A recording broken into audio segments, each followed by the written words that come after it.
don't I know you, sir? Don't believe so. I haven't been here in many years. Name's Silas Greaves. Silas Greaves? The bounty hunter? Used to be. Well, what are you doing here in Abilene? Just passing through. Got a little business to take care of. Well, sir, it would be an honor if you would allow me to buy you a beer. Hell, son, it would be my honor to drink it. I'm Molly. Howdy. I'm Dwight. That's Jack and Steve. Ben's behind the bar. Oh, I bet you got some great stories.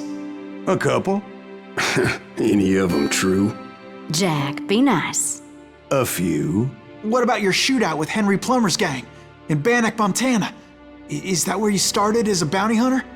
That's what it says in this here dime novel. Don't believe everything you read in them dime novels, boy. First man I hunted was back when I was riding with Billy the Kid. You knew Billy the Kid? Damn right. That scrawny son of a bitch had no fear. Wouldn't back down for nobody. I heard he collected the 10 stars off any crooked lawman who crossed him. It was a war, boy. The Lincoln County War. And Billy promised his regulators would take the life of every bastard who helped bushwhack John Tunstall. Kid had a big chip on his shoulder and a hair-trigger temper. Made him dangerous as hell.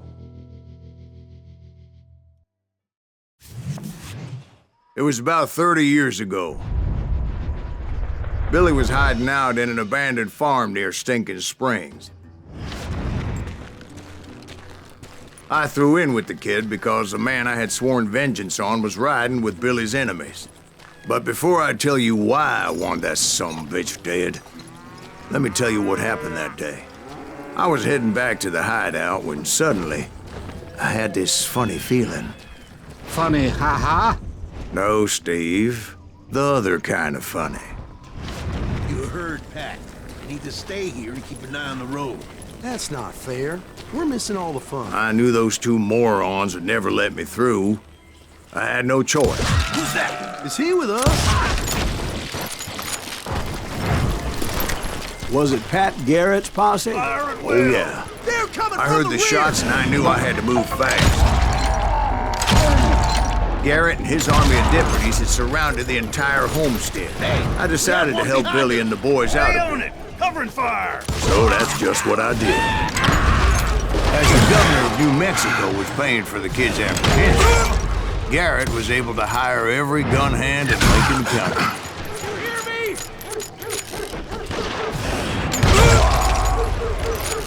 You're dead. Watch out! He's one of them. He's right behind us. Where the hell's Garrett? Garrett's men were running around like a bunch of chickens with their heads cut off. Still, one of them reached the water tower. Not a bad idea.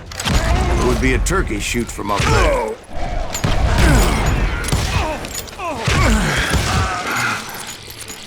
Luckily, these shooters Garrett hired weren't the sharpest tools in the shed. A lot of them were saddle tramps or sod busters or drunken drifters looking to make a few bucks. Kill him for Christ! I cut their numbers in half, but that just made the ones that were left twice as mad. Then, I heard a friendly voice yelling at me from the window. Back door! We'll cover you! Truth be told, things weren't much better behind the house. They made up for their lack of skill with a seemingly endless supply of ammo.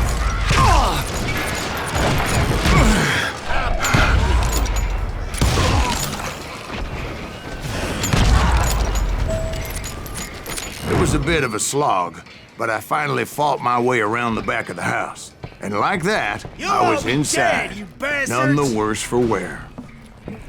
I passed Dirty Dave, and upstairs I found Billy and Charlie Bolden. in a trap.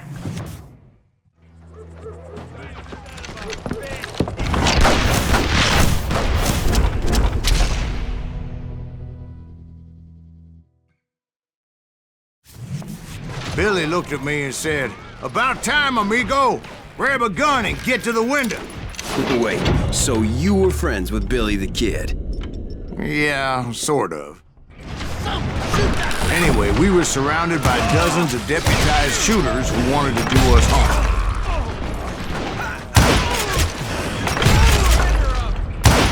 Worth $500, dead or alive. I'm telling you, Garrett's men were dropping like flies, but they just kept on coming. I think I got one. Where the hell Garrett get?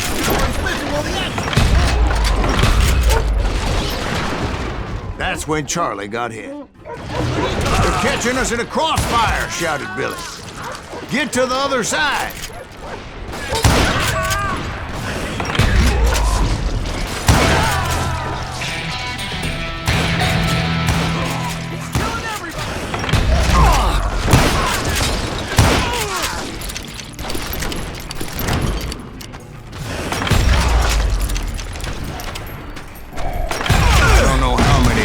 Suckers I personally put down, but it was pretty clear, even to Billy, that maybe discretion was the better part of valor. What's that mean? It means that it was time to cut and run. They got a Gatling, Billy shouted. Those poor sons of Get bitches the horses are done and bring them for. round back. I'll draw their attention. He directed that order at me, and I thought, why the hell do I have to do it? Many would have fled in my place.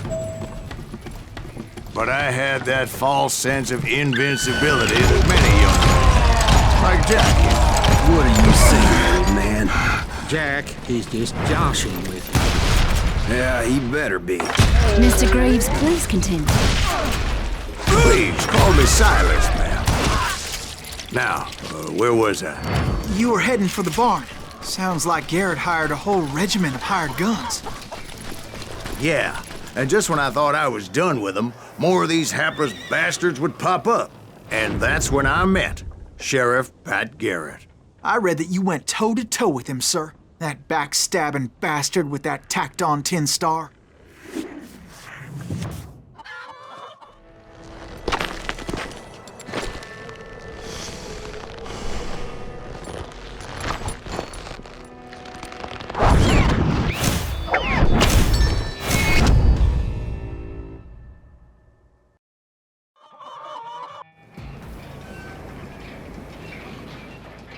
You challenged him to a showdown.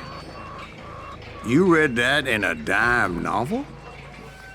It said he showed no fear as he took your measure with eyes like a rattlesnake.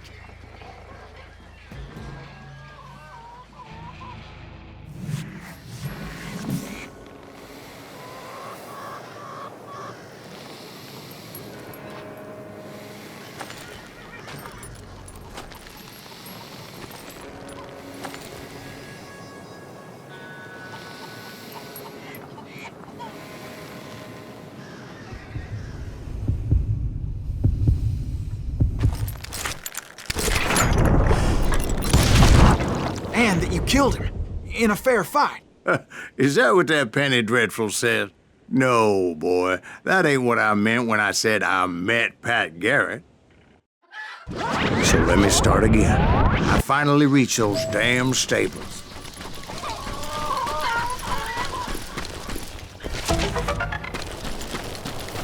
And stepped inside, and last thing I heard was Garrett's voice. That's not Billy. And go on, how did it end? And, boy, that was just the beginning.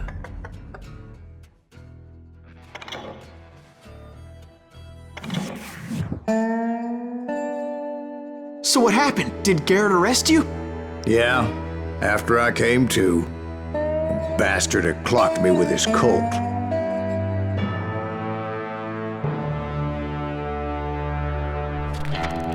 And the kid surrendered? When he realized there was no getting out of there alive. So they locked you up in Lincoln? Indeed they did. Sentenced me to hang right along with the kid.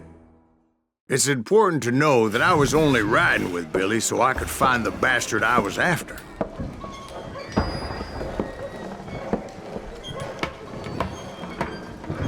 He was with John Kinney's gang, and they were sworn enemies of Billy's regulators. Why were you after him? I owed that son of a bitch a bullet for what he had done to me and mine. Instead, all I got for myself was a goddamn death sentence. Luckily, it was right around then that I heard Billy make his move. He shot Jim Bell and a few other guards as he made his getaway. Later, they wrote that some lady friend planted a pistol for him in the privy. What the papers didn't say is that Billy helped me escape, too.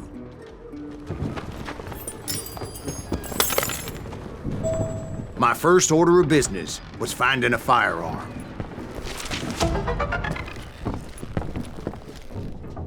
Luckily, I located Deputy Bob Ollinger's mean-ass shotgun.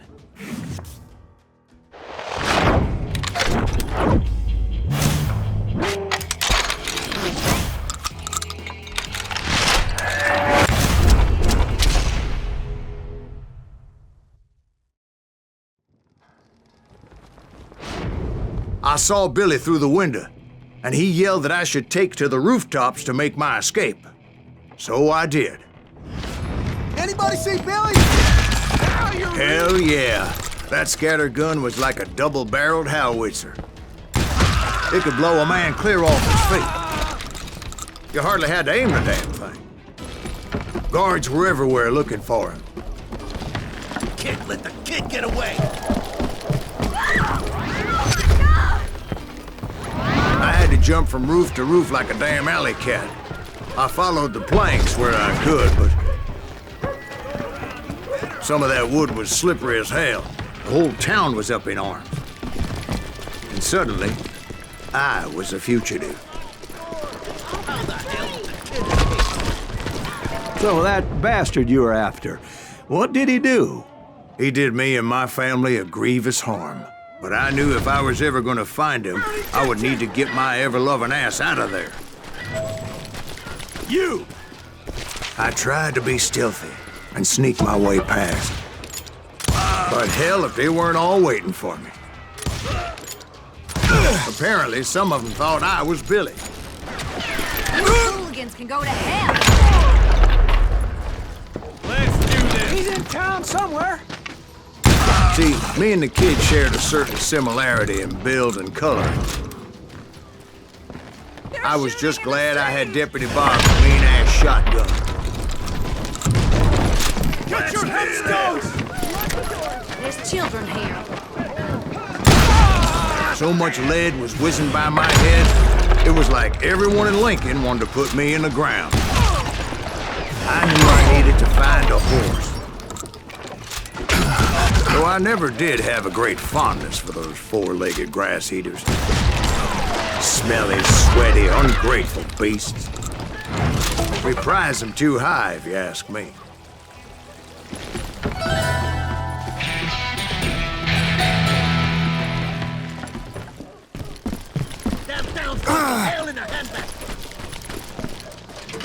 But where was the kid while you were busy getting shot at? And that's when it occurred to me why Billy set me free. Have you no respect for decency? So I could be a hapless decoy and draw attention while he snuck out of town.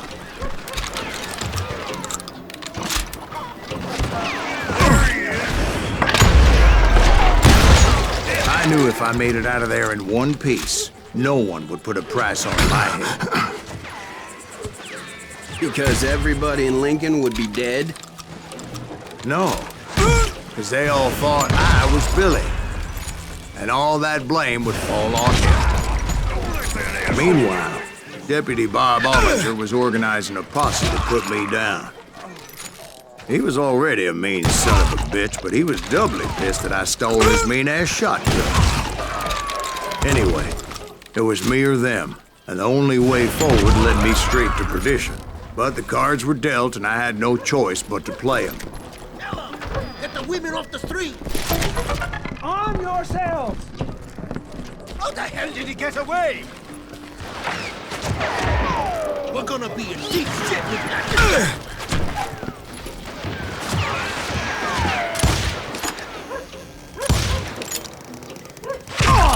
Let him get away!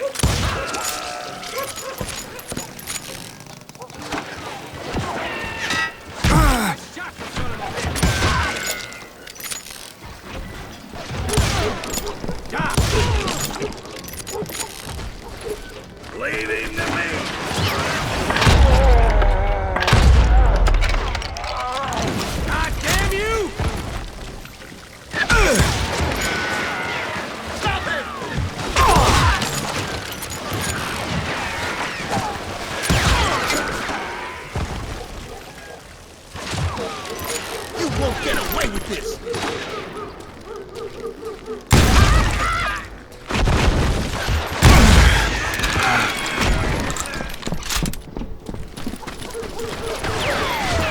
We can take him!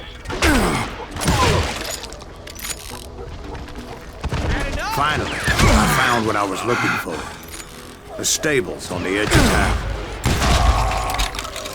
I guess Billy saved your ass, taking out Bob Ollinger the way he did. Billy didn't kill Bob. Well, sure he did. He dispatched him right after he shot Deputy Bell. No, sir. Because Bob came right up behind me, angry as hell that Billy had lit out. "Hello, Bob," I said. "I think you better let me go." And he says, "I don't think so, boy. Not with my shotgun." So we stood there in the middle of the street, eyeball to eyeball. He intended to kill me, and I knew I had no choice but to defend myself.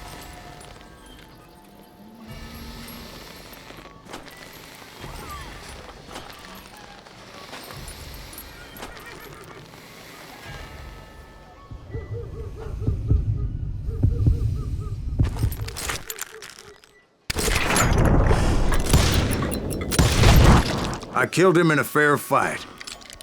Everybody saw I had no damn choice. Well, Lincoln got a mite depopulated that day. Pat Garrett gunned down Billy 3 months later, so his escape was all for naught anyway. So where'd you go after Lincoln? Mexico. Until I realized nobody was looking for me. I ended up taking a job at the Rurales. The Mexican Rurales?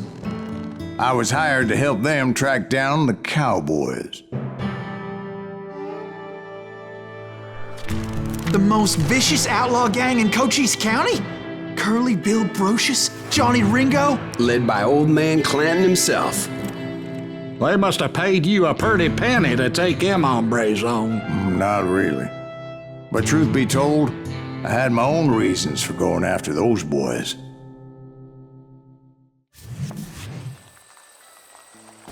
So was the bastard you were after now riding with the Cowboys? Roscoe Bob Bryant was his name. Oh. But no, this time it was a different bastard I was after. The aforementioned Mr. Ringo. I came upon them robbing a stagecoach, which wasn't surprising, being they were such murderous thieves and bastards. The bandits wore red scarves, so I knew they worked for the old man. Over there! There! I did my best to help those poor passengers. Moments later, the attackers were dead, and I checked the stagecoach to see how many passengers were still breathing. None. It was then I wondered if the rocks weren't hiding more bandits. Was that all of them? Or did I just hit the rear guard? I quickly got my answer. They attacked from on high like Apaches often do. They would appear in great numbers from above and rain down lead on their hapless enemies' heads, making use of the high ground and whatever else they had. Yep, the Apaches always appeared out of nowhere, and there never seemed to be an end to them. Hold on. Were you attacked by Apaches? What happened to the Cowboys? Did I say they were Apaches? I said Clanton's Cowboys attacked me Apache style. I was in a pitched battle, but I was holding my own against an overwhelming enemy force. Can't outrun a horse!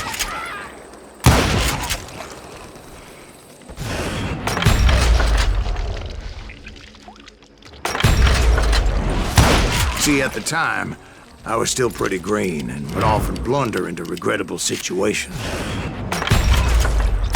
But I just kept shooting at anything I could see up in those damn rocks. Oh! I didn't see Ringo, but I knew he was with the Cowboys. He and Roscoe Bob had done me a dreadful wrong, and I was determined to have my revenge. But to get to Ringo, I knew I'd have to fight my way past these other assholes first. Unfortunately, I was running out of ammo. Another perfect example of my relative inexperience as a hunter of men. I immediately knew that a tactical retreat was called for, as my vengeful fury was much less impressive without the bullets to back it up.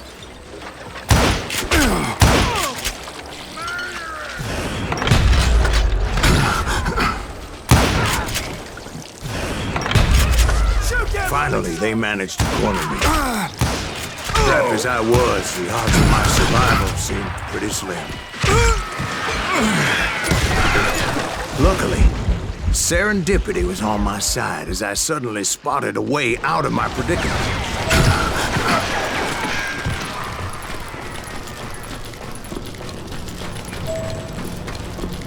I ran ahead as if the devil himself was after me. Bullets were whizzing by my ears, but I wasn't about to roll over and die. I just kept running like there was no tomorrow. Because there wouldn't be if Clanton and his men caught up with me. As I was scurrying around those caves, I thought, what was I thinking, going up against a gang like this?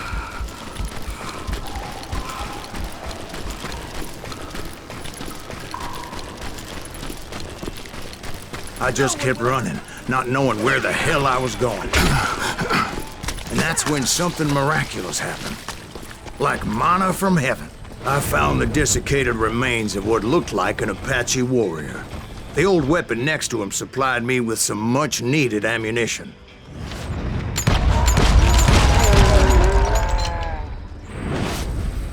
Bat Masterson once told me it was more important to be lucky than good, and he would know.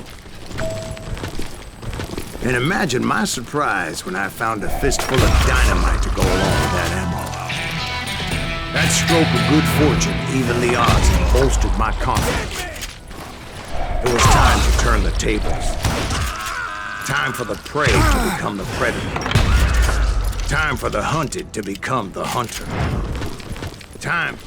All right, Jesus, we get it. They were right where you wanted them. That's right, Jasse. Where's he going? I was done running. And the old man's boys were not expecting that. No, sir. I came at them like a wildcat. My fury knew no bounds. Oh! I think I winged him! It was finally time for that old man to pay for his sins.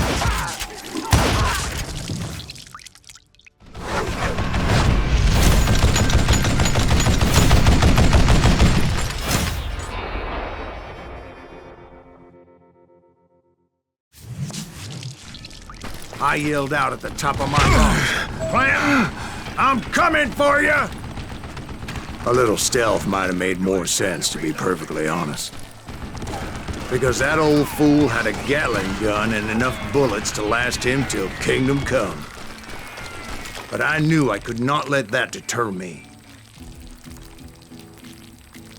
Not if I was to find and kill Ringo. I needed to get that old man off that gun. Damn, I gotta reload!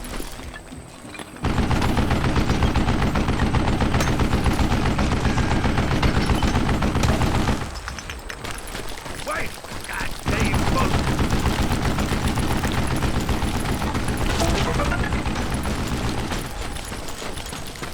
Stop your hiding from me!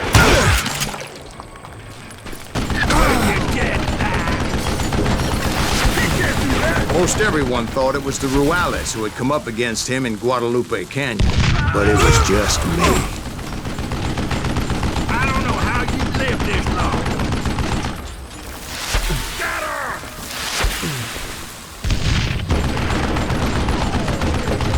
You want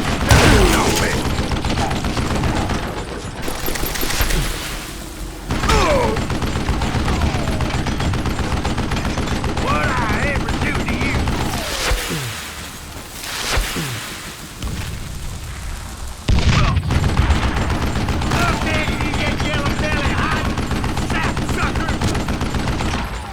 Wait!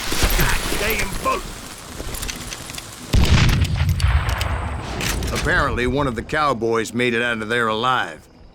and told Ike and Billy Clanton that it wasn't a Mexican who took their father's life that day. They just assumed it was one of the Earps, and that little misunderstanding eventually led to that legendary gunfight at the OK Corral.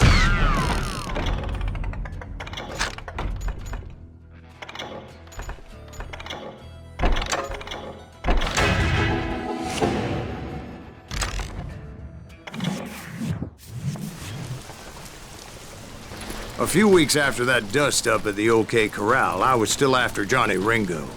Somebody's coming! So, what exactly did Johnny Ringo do to piss you off? Well, him and that other bastard. Roscoe Bob Bryant? Yep.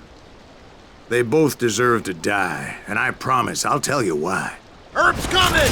Get ready, boys. But first, I need to tell you about the Cowboys' new boss, Curly Bill Brocious. Curly Bill took charge of the Cowboys upon the old man's demise, and after that gunfight at the OK Corral, the Clantons wanted revenge. So they murdered Morgan Earp and grievously wounded his older brother, Virgil.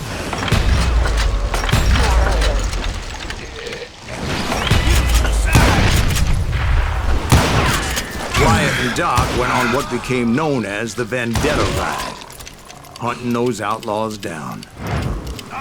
So when I showed up, that's who they thought I was.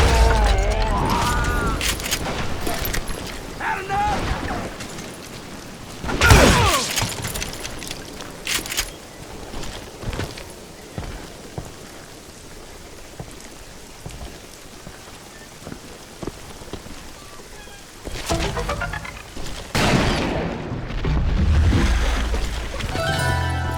There were killers around every corner, all wearing red bandanas. God damn, he's hard! That's how the Cowboys identified each other.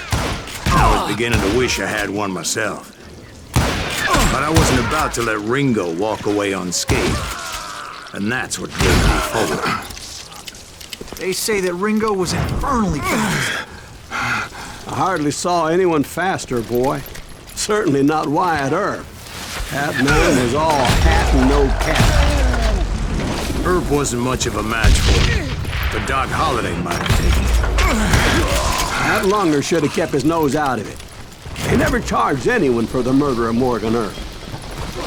But everybody knew that Curly shot him in the back. That was common knowledge. Excuse me, sir. I have a question. What's that, Dwight? After old man Clanton died, why didn't his son take over the Cowboys? Because Ike Clanton was dumber than a box of rocks and a yellow belly to boot.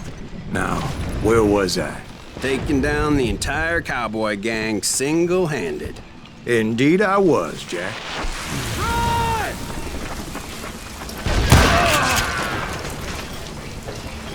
Kill that stupid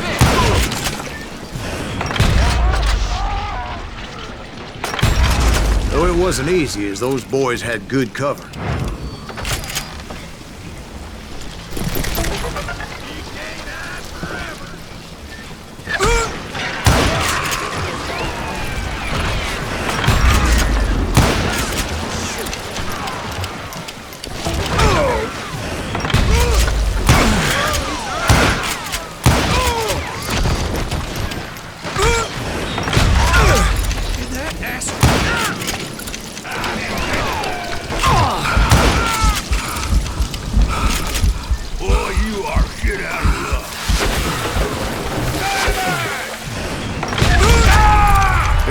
Everywhere, piles of lumber, and God knows what else for people to hide behind.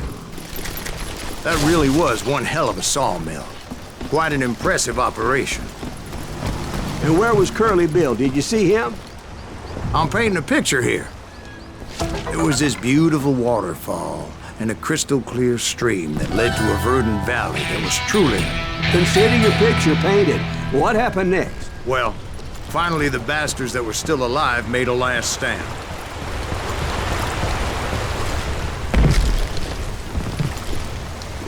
Curly Bill, Johnny Ringo, and his compadres took off into the lumber yard, and I followed after.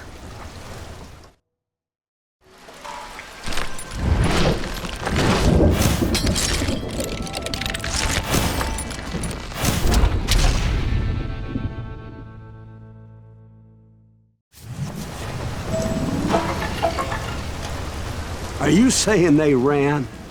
Cowardice was not in Ringo nor Curly Bill's nature. No, sir. I never said they were running scared. They just wanted me out in the open. Boys, and a dance with the devil.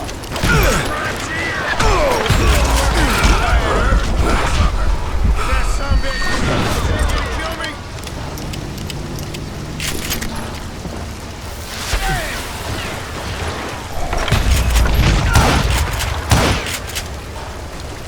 No one kills Curly Bill.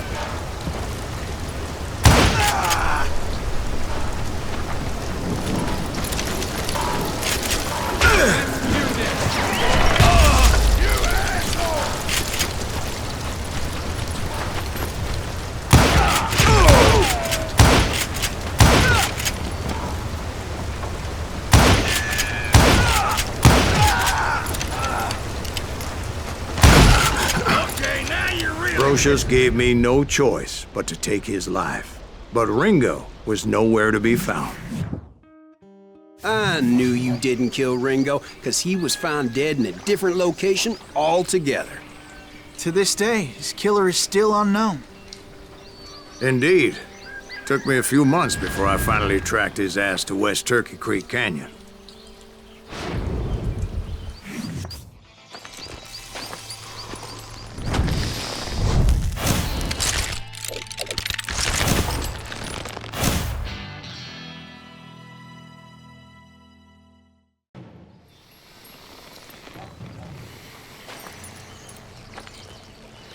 That's incredible, sir. I always thought that Doc Holliday was the one that killed him.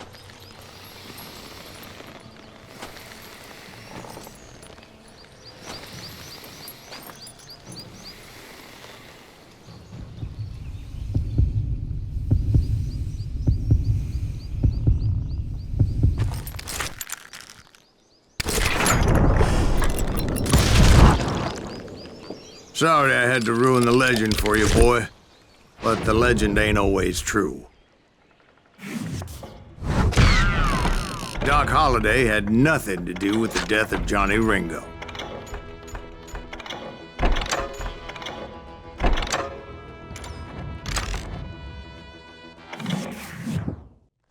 I was paid a healthy bounty for Ringo and Curly Bill, and realized there was real money to be made. That's why I went after Henry Plummer.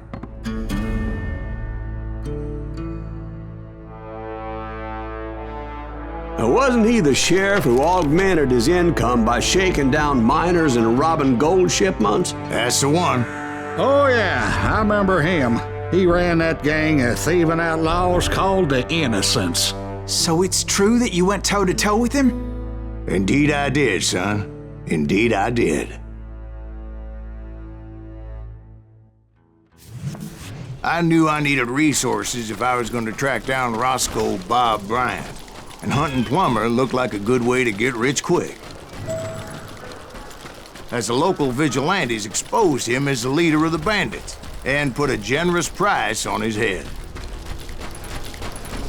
Plummer rallied his gang to plunder one last gold mine before making their escape, and that's where I thought I'd find him.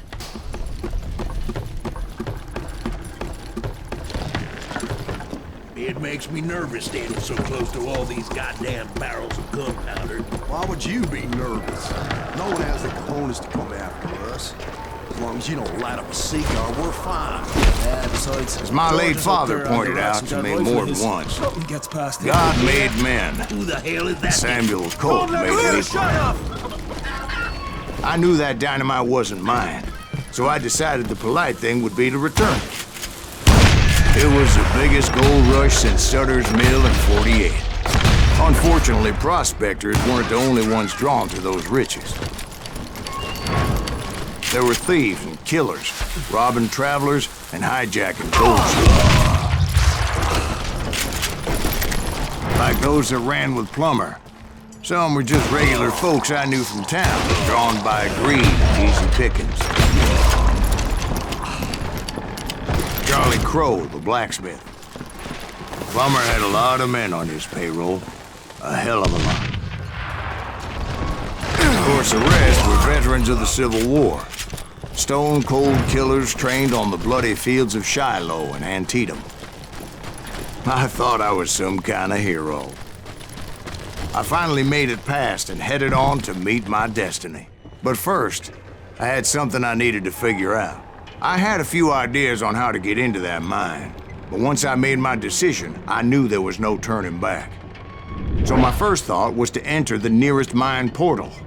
I saw an entrance. Made sense.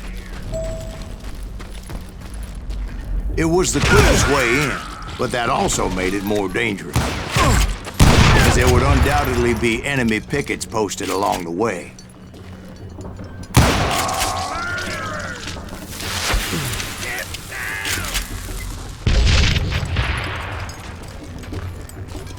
Besides, once you enter a mine like that, it's easy to get all turned around. Some of those shafts could be as deep as hell.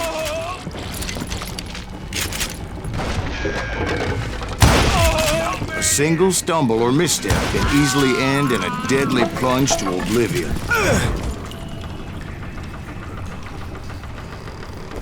You ain't beefing me.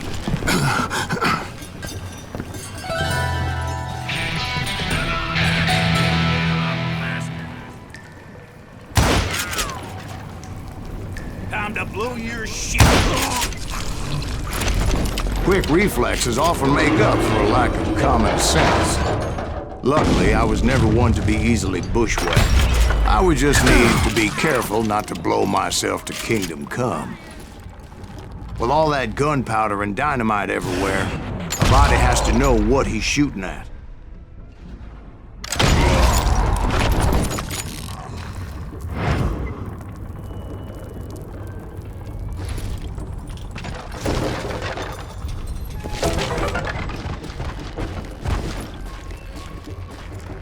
One wrong bullet could have turned that mine into a dad-blasted tomb.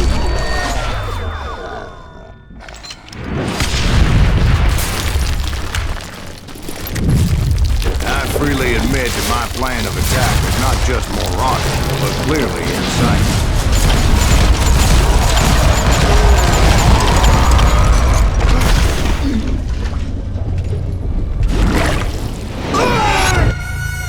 It's a good thing that I abandoned that ridiculous plan before I even tried it. Instead, I spotted a ladder, a way into the mine from the opposite side.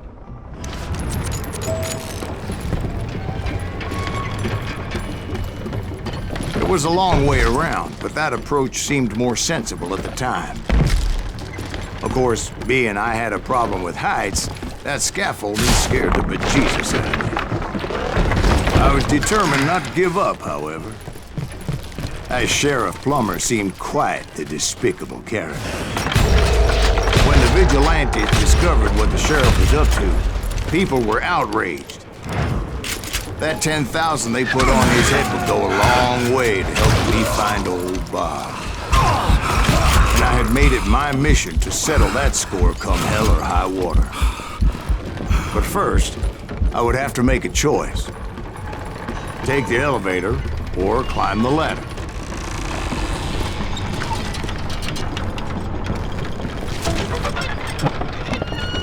Somebody's coming!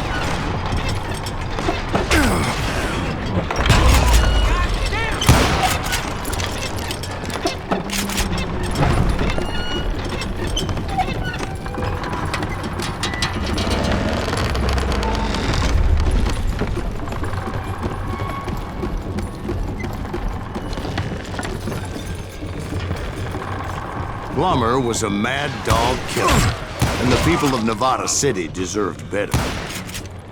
Nevada City? Well, I thought Plummer met his maker in Bannock, Montana. Right, well, he was the sheriff of both places at one time or another, but that's neither here nor there. The point was, taking him down would save a lot of lives, including my own.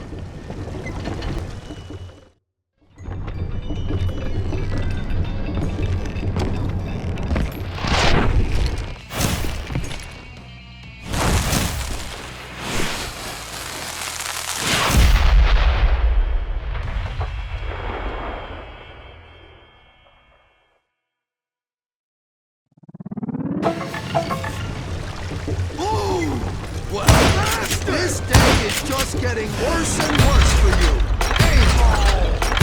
Henry Plummer was clearly unhinged, and I could see right away that this was gonna take some doing.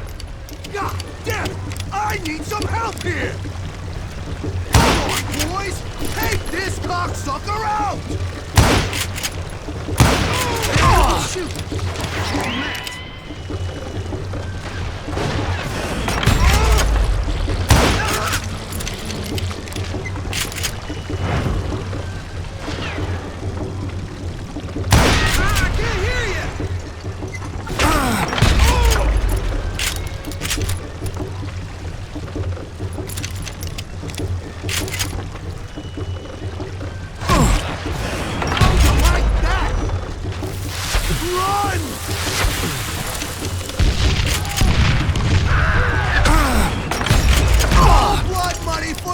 Today.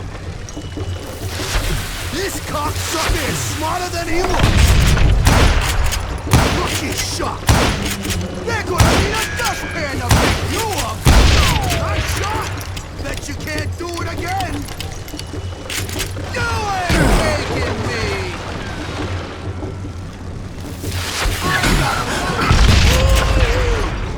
So that's how Henry Plummer died. Him and his crew were worth their weight in gold. And now, I was officially a bounty hunter.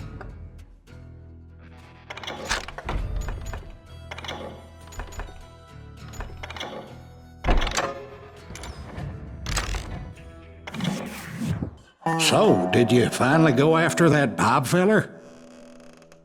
Well, I heard word he was in Kansas with John Wesley Hardin. So that's where I went. Where in Kansas? Abilene. Why do you ask, Ben? No reason. Was Hardin as fast as Ringo? Ringo was fast, but John Wesley was as fast as the devil himself.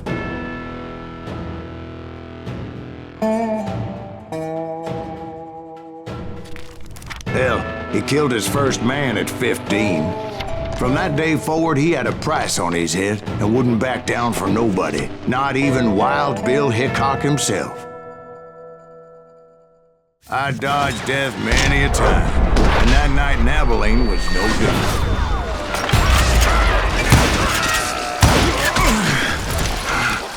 I was there with the intention of finding that bastard Bob and collecting the bounty on John Wesley.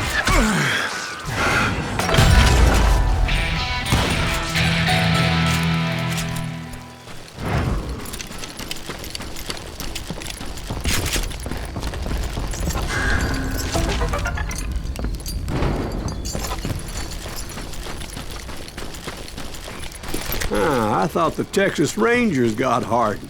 Yeah, that's what they want you to believe. It was cold and a witch's tit and a brass bra that night as I fought my way past his loyal compadres to the very same saloon we're sitting in today.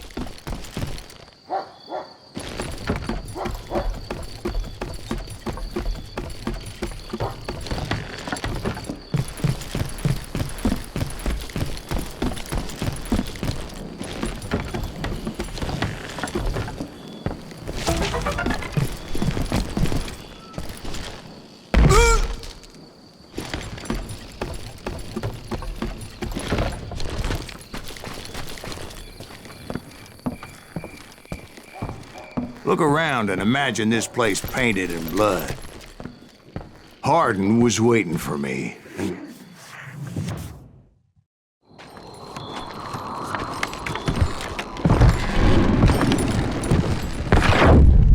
Wait, I'm jumping the gun here. Let me back up and give you some background on this sumbitch.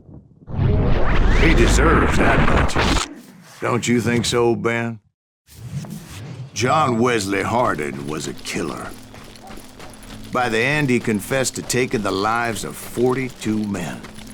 He was a bona fide folk hero by then, and had amassed a gang of armed miscreants and other assorted thugs.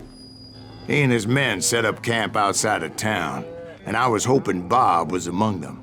Shit, it's cold out here. God damn it! Shoot that son of a bitch! They didn't ask why I was there. They knew, as most of them were wanted as well. I had to spill a lot of blood to find out Hardin wasn't in that camp. He was carousing in town with his closest friends. Hardin's boys apparently didn't want me to reach the Bull's Head. Some were hightailing it into town to inform their jefe of my unwelcomed presence.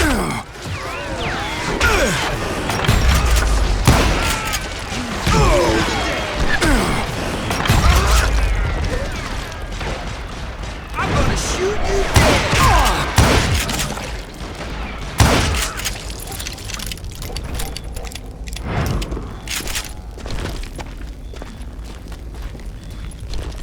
Tell Hardin someone's coming for him!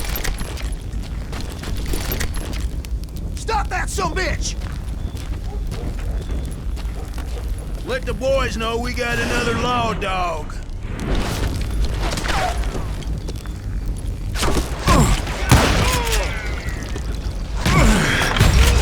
I wondered if Bob was among them.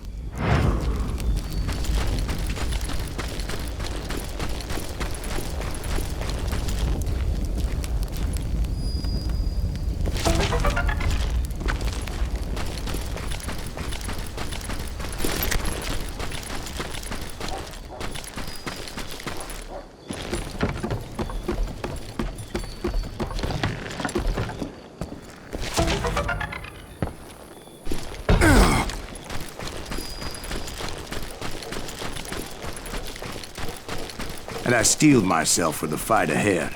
For as good as I was, deep down I wondered if John Wesley wasn't just a little bit better. Before I could test my mettle against Hardin, however, I would first need to dispatch his cadre of hired killers. Most of these degenerates were beyond redemption, but John Wesley might have been a different story.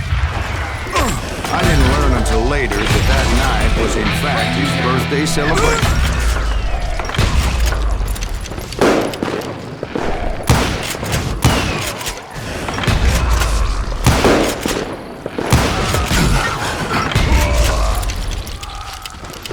I think I already mentioned that I found Hardin in this very saloon. Suffice it to say, nobody there was happy to see me. In fact, I felt a certain hostility.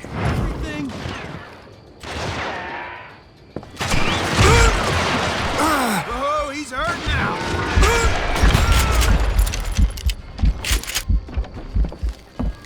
Hide, you lily-livered son of a bitch.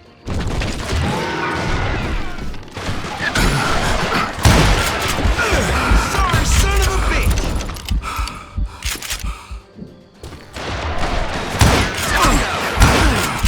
I was disappointed that neither Bob nor John Wesley were among the dead.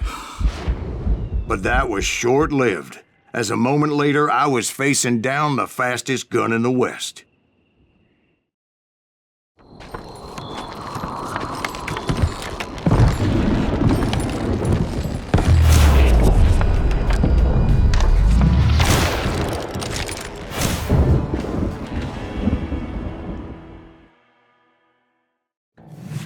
I felt a bolt of adrenaline.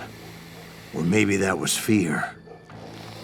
He was well known for his tricks, and I knew I'd need my own if I was ever to defeat him.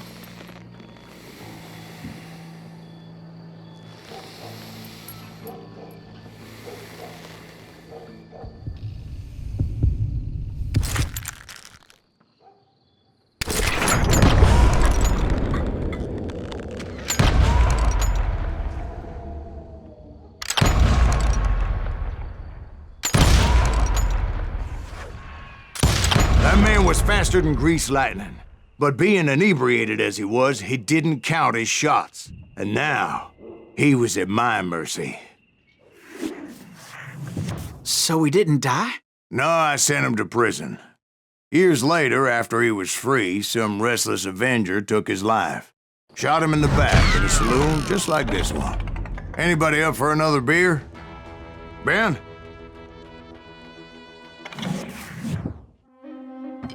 Thank you, darling. Yeah, some say revenge is a dish best served cold. So whatever happened to that Bob guy you were after? Personally, I'd like to hear some of your other adventures. Like, I don't know, do you ever go toe-to-toe with a red man?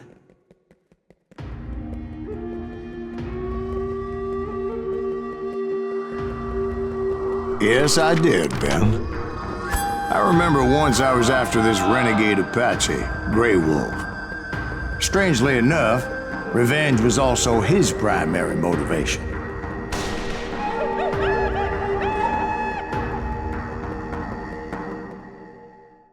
A bounty was put on Grey Wolf's head, and that's how I came to hunt him in the mountains. Mountains so high they tickled the nether regions of heaven.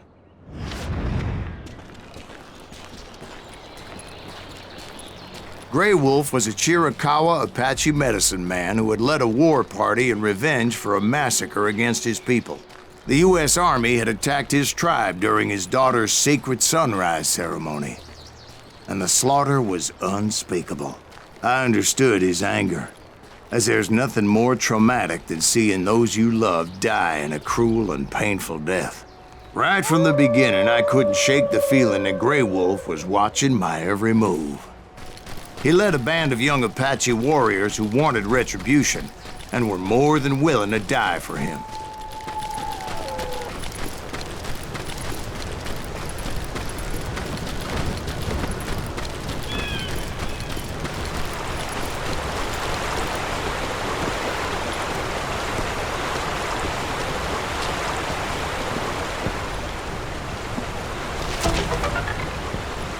They saw me before I saw them. And it crossed my mind that maybe this wasn't such a good idea.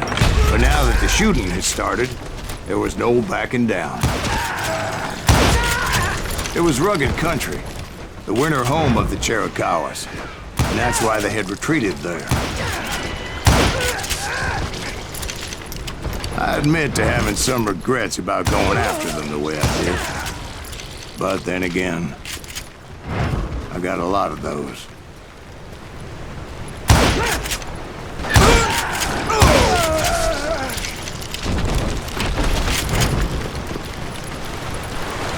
Did you find Grey Wolf? Not at that moment, but I did find the entrance to their hideout.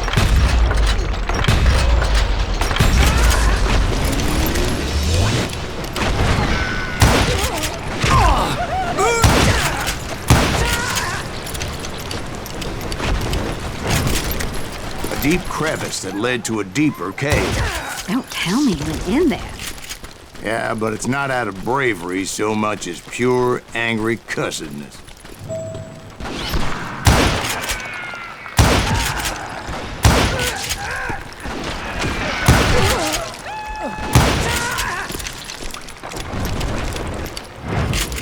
See, back then, I had a stubborn streak a mile wide, and I wasn't about to back down. So it was like pitch black in there?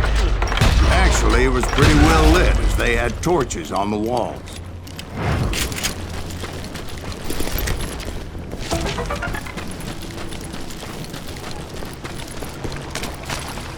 How big was his cave?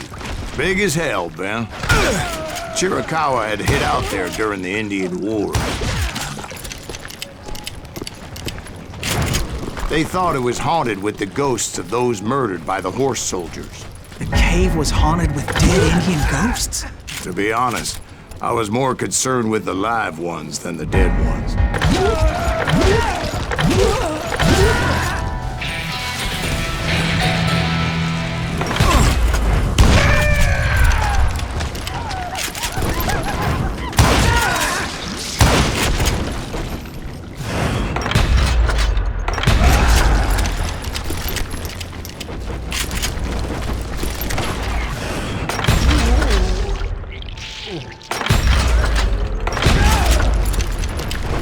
How come you know so much about engines?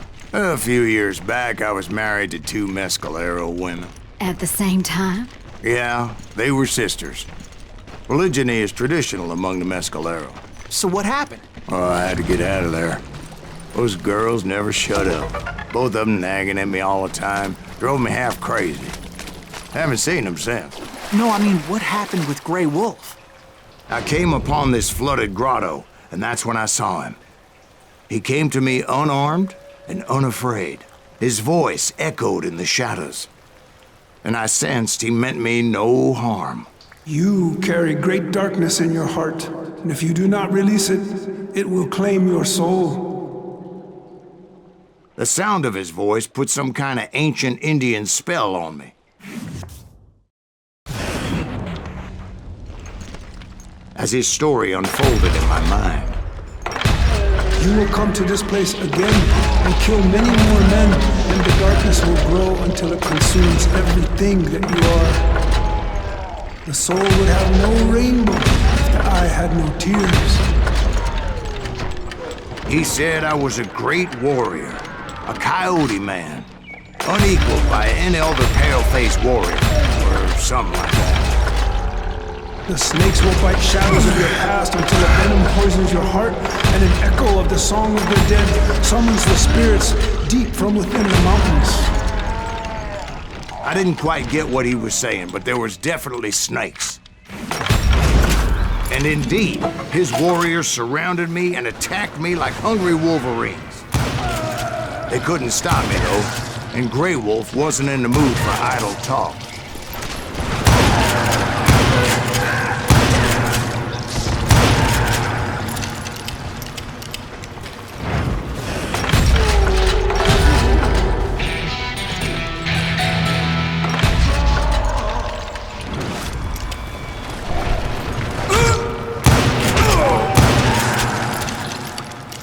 I swear I couldn't see any way out of this trap.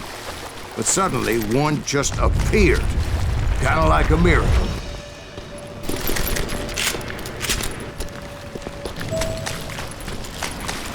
I felt like I would be lost in that damn cave forever. Finally, I found myself back outside, perched on the edge of a precipice, overlooking a thundering whitewater river. To get where I was going required several leaps of faith, but no way in hell I was turning back. I chased after him, determined to make him explain the meaning of all that mumbo-jumbo. Mumbo-jumbo's right. Are you making this all up as you go? A few details may be fuzzy, brother, but I am relating exactly what happened to me. There were dozens of Apache warriors aiming at me from on high. Dozens? Well, maybe not dozens, but there was a lot of them. At least 3 or 4. Well, more than that, little lady.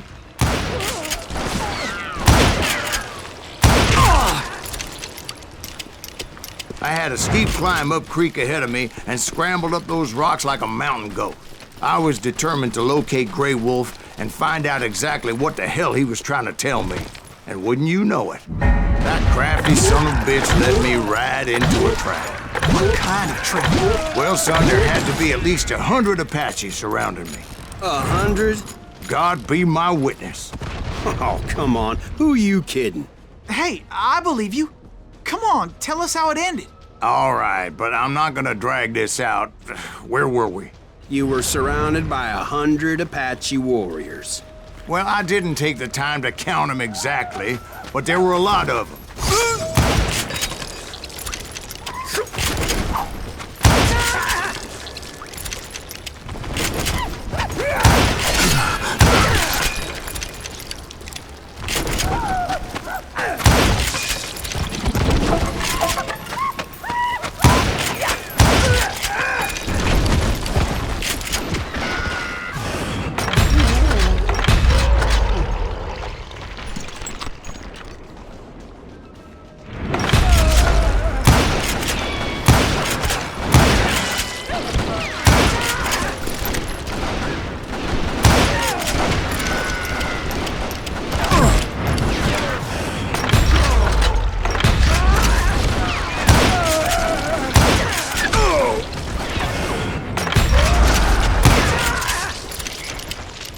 And in the end, a path appeared before me that I had not seen before.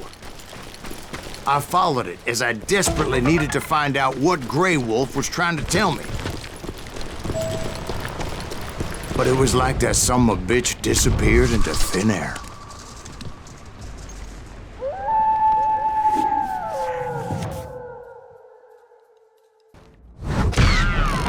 Never did find him. And never did collect my goddamn bounty. Thank you, darling.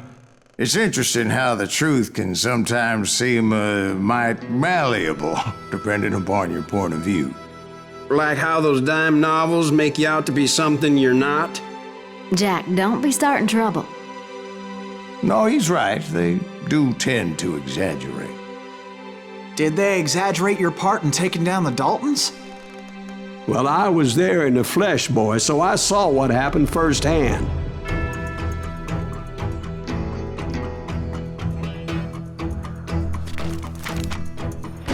Those Daltons were lawmen once, before they all went bad, robbing banks and trains clear across the territory. Until Coffeeville, of course. I was one of the citizens who took up arms that day. Fighting on the side of the right? I did my best, sir. We all did. It was early morning. One of my friends was a local gunsmith, and he handed out firearms to anybody who'd take one. You see, the Daltons got it in their heads to rob 2 banks at the same time. 2 banks on the same damn street. Hey, we got us a hero. Put some holes in him! Well, the locals recognized the Daltons right off. Before they could get away, half the town took up arms to defend their property. The brothers paid dearly for their stupidity, but everybody knows they had it coming. There's more to it than that. I read all about that day, so I know for a fact that it went down very differently. First of all, it was high noon. A posse of U.S. deputy marshals were on the rooftop across the street. Get ready, boys. They're gonna make a move. The lawmen had been tracking the Daltons for months, and now they finally had them dead to rights. Among them was a bounty hunter feared by many a lawbreaker. The marshals tried to get the Daltons to surrender. They'll give up eventually. We just gotta wait the son of a bitches out. This bounty hunter knew that the brothers were far too proud to ever lay down their guns.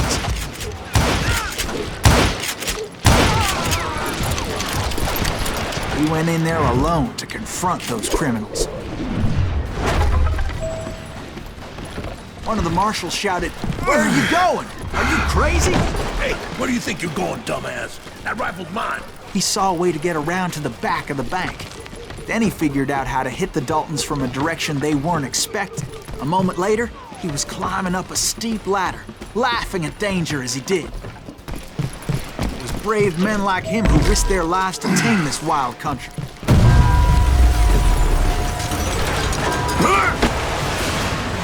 We've got company! Is that Heroic Silas men Greaves? like him Son did of what a other men bitch! couldn't or wouldn't to make this country free. Jim Boone, Davy Crockett, who died defending the Alamo.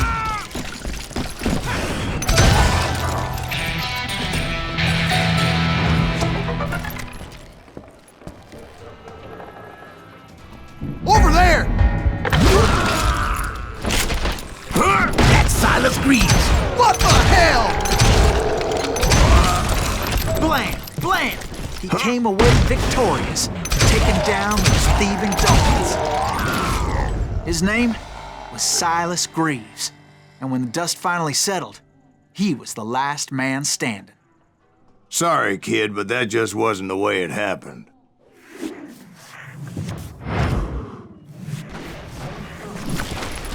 It was early evening, not high noon. The Daltons blew up a safe, and were all set to hightail it out of there. Those pathetic deputies surrounding the bank were dropping like flies.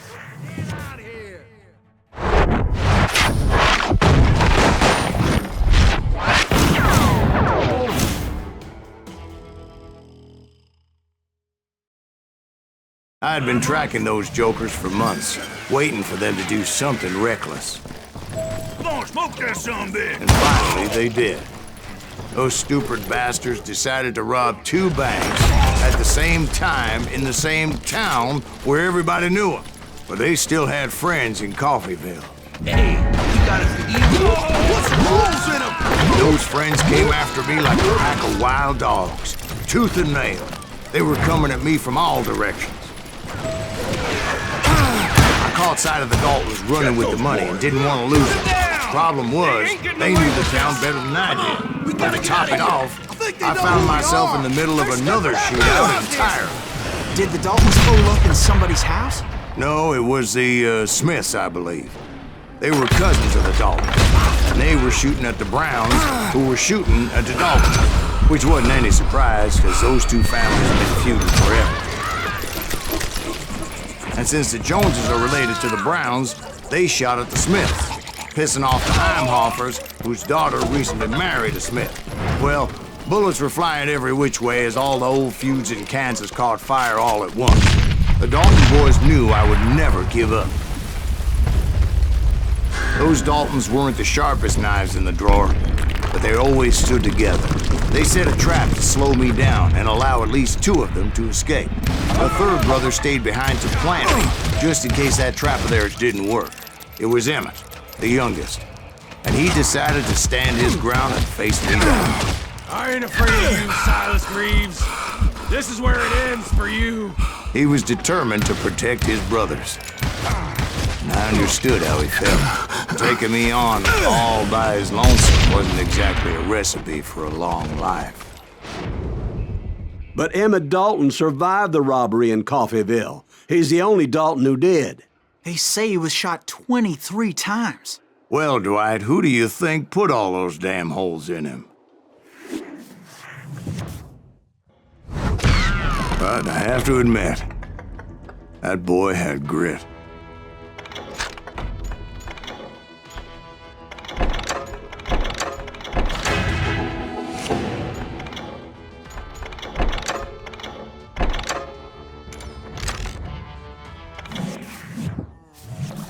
We'll get those suckers. It took me a couple of days to track the Daltons down. They can't get away with this! And in that time, a whole posse of local vigilantes offered to lend a hand. We'll track them to the ends of the earth. They seemed as determined as me to find those outlaws. But as we headed into those swamps, it was like I had my own private army. There was no way those boys were getting away this time. It was early fall, right? Beautiful time of year. At least you had the weather on your side. Not by my recollection. It was damp and foggy as hell. It was tough to stay on a true course, so we kept an eye out for landmarks. It was autumn. The maple trees were in full color, red as blood. The rains that year were torrential, so the whole area was flooded. The vigilantes had spread out wide, and pretty soon I couldn't see anybody. Bury them in the swamp. Plant them where they stand! Except for some bitches ahead of me wanting to do me harm. So I had to face them alone. I wondered why my compatriots didn't come running when they heard the shots. So did you find the Daltons?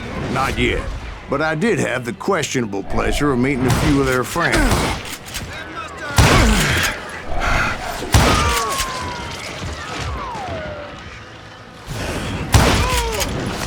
The boys had established quite a reputation by that time, so they attracted all manner of riffraff to their cause. Point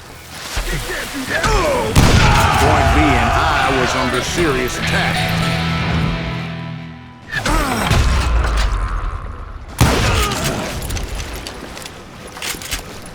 And my reinforcements was nowhere to be seen.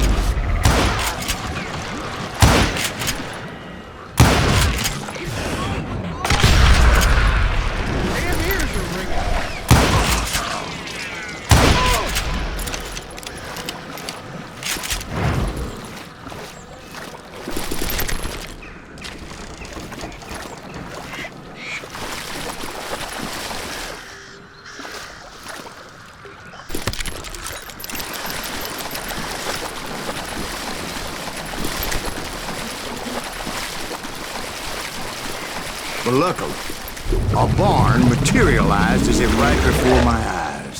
I scrambled up top to get a better view, but just ended up falling inside. So, how did you get out? The barn doors was open.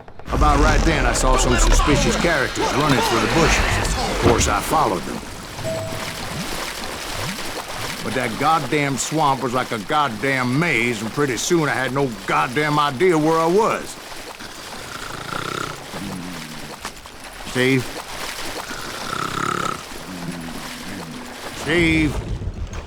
Steve! Huh? Oh, no, I'm listening. Indians surrounded me from all sides.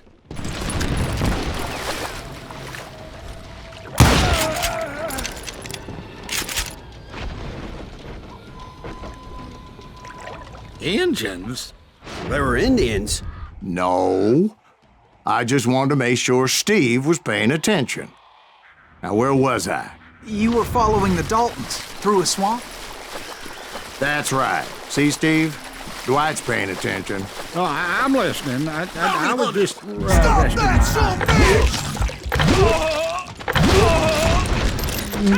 So did you ever find the damn Daltons?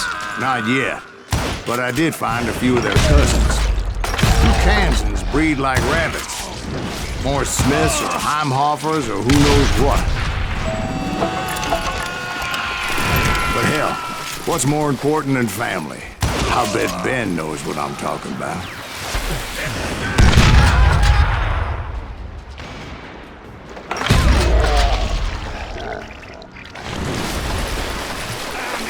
You ain't bothered me none.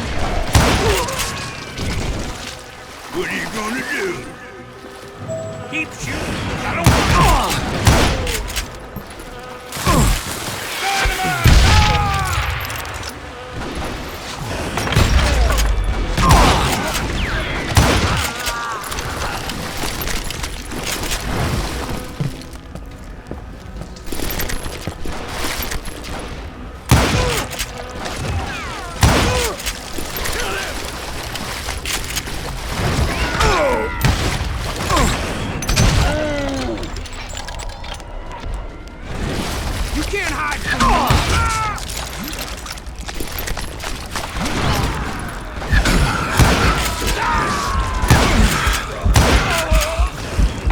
Those Dalton boys were out there somewhere, standing together against anyone who would threaten them.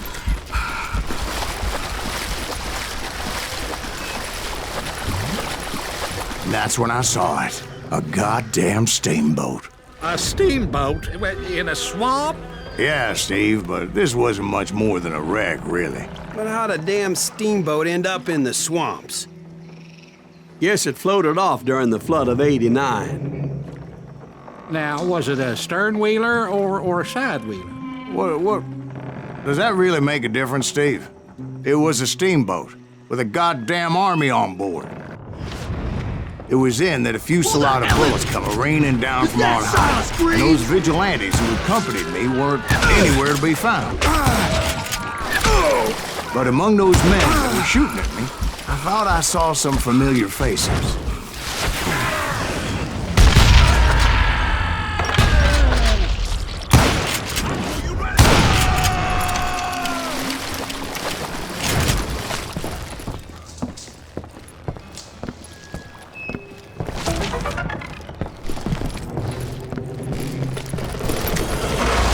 Somewhere up there, the Daltons were waiting on me.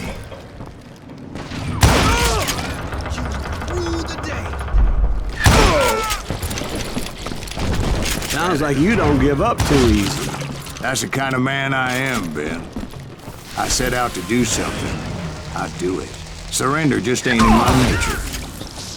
Plus, I'm stubborn as hell.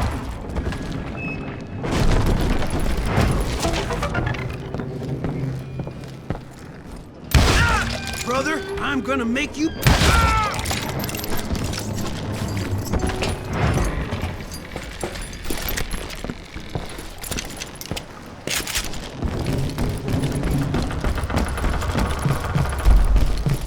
Right about then, much to my relief, the vigilantes finally arrived. Their leader motioned at a cabin in the middle of the top deck, pointing me directly at the Daltons. I finally had them, after months of dogged pursuit. But it turned out they had me. Take him out! I'm sending you to hell!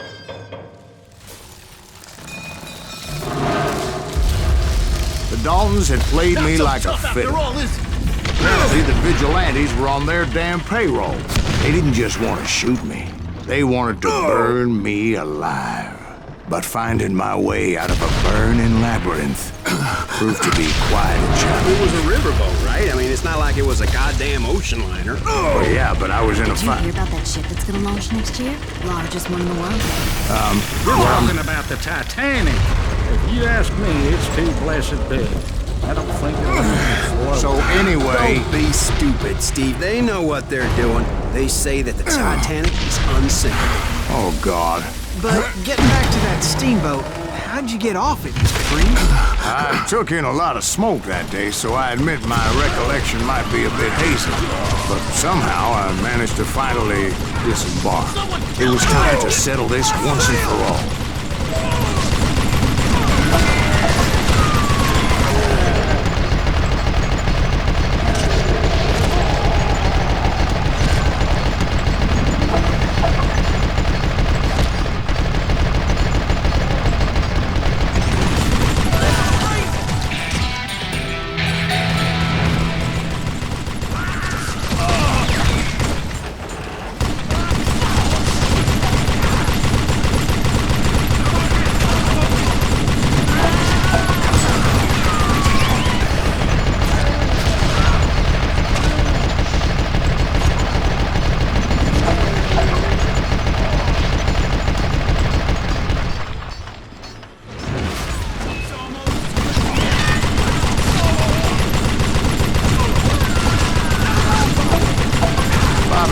Weren't about to come at me one at a time.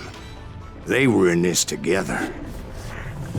Two brothers side by side, determined to take me down. Confident that this time the odds were on their side.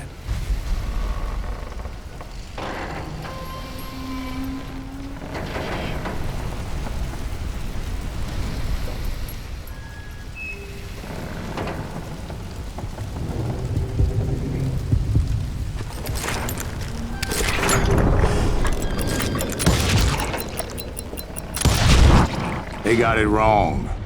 A sad end for those two.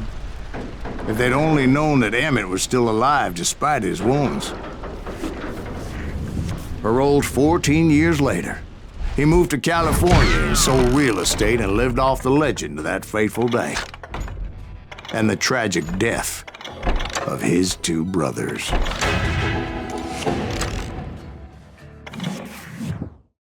My own brothers died tragically as well, truth be told.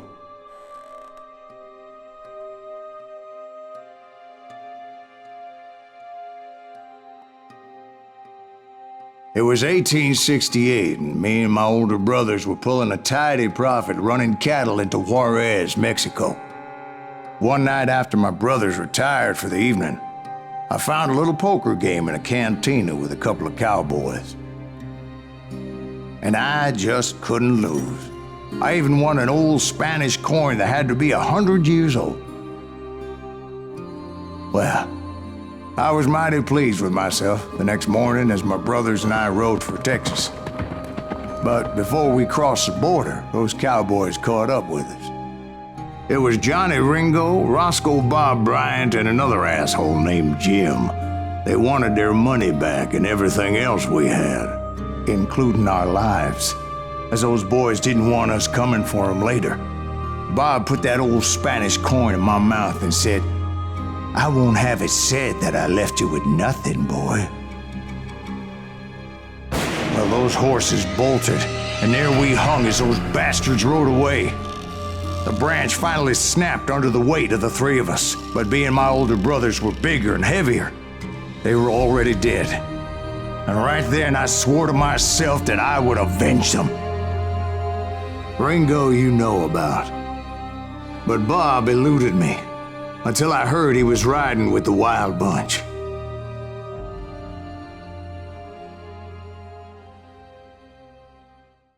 I'd been on their trail for months, ever since they left their hideout in the Bighorn Mountains. led by Butch Cassidy. They were a loose association of outlaws who robbed banks and trains from Colorado to Montana. Among them was the Sundance Kid, and that murderous hombre I was tracking, Roscoe Bob Bryant. They blew the bridge with the intention of forcing the train to stop.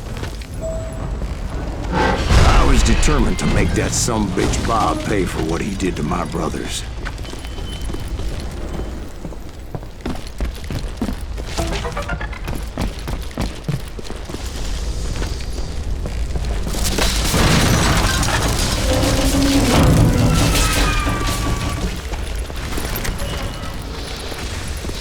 Ears are still ringing from blowing up that bridge.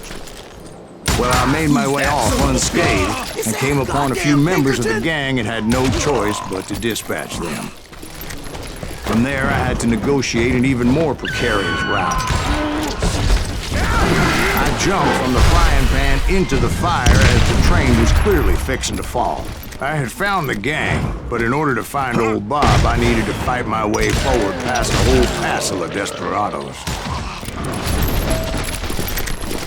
Outside, inside, anywhere I could, I made my way towards my prey. Well, what about the passengers? It was mostly a freight train, as I recall. There were no passengers aboard that day. As I mentioned before, I am not fond of heights, but I was too busy dodging bullets to worry about falling to my death. Odds were I was likely to die that day anyway.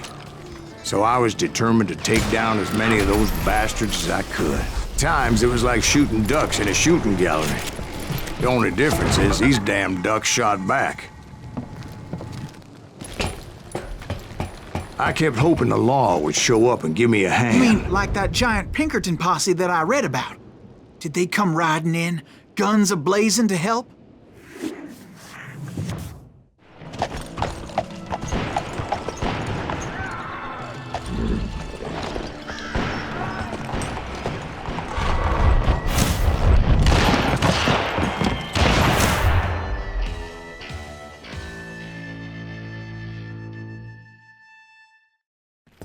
Help? From the Pinkertons? No, son. I had to fight the wild bunch all by my lonesome, as usual.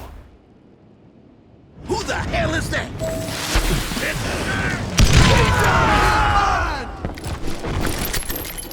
Take cover! Retreat! Retreat! He's killing everybody! He'll kill us all!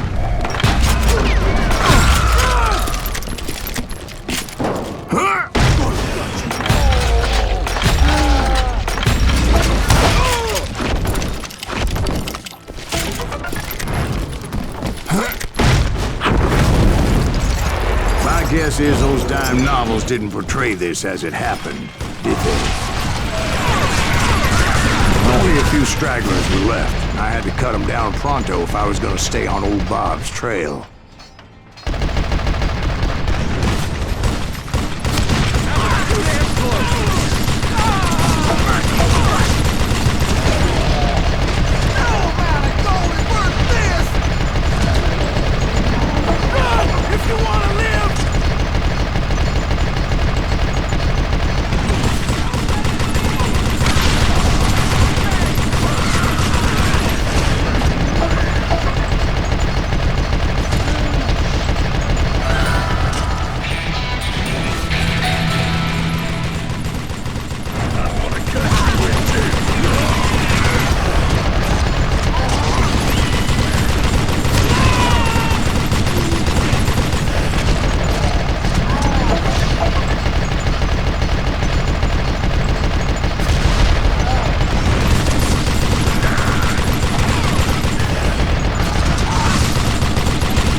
Once I silenced all those guns, I went searching for my nemesis, determined to finally have my justice. But the only survivor who welcomed me was George Flat-Nose Curry. Who was he?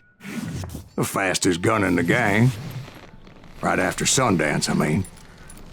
And Kid Curry, and maybe Elsie Lay. Though some folks might dispute that.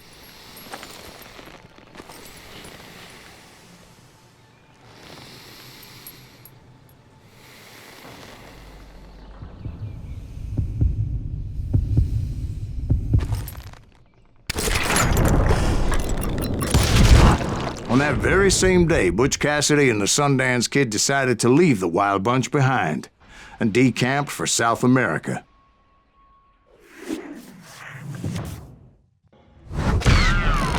They ended up living down there for many years, but I'm sure you already know all about that. I tried to find Bob Bryant, but it was as if he'd disappeared. Sometime later, I heard the Wild Bunch was back together. Kid Curry escaped from jail, and now he was running the whole shebang. So I took to their trail, as I was still in pursuit of my brother's killer and hoped that he was back with them. That Kid Curry's kinda crazy, ain't he? Don't let him hear you saying that. Anyways, I tracked those boys to a camp right outside Parachute, Colorado. Being outnumbered, I didn't bother with a warning shot. I just started taking those bastards down.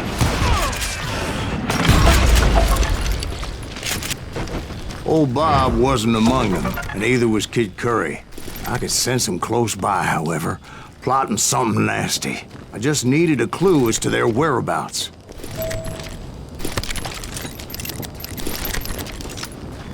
And I found one. A map with their bold plan clearly marked. This time they were fixing to blow up a train trestle. Property of the Union Pacific.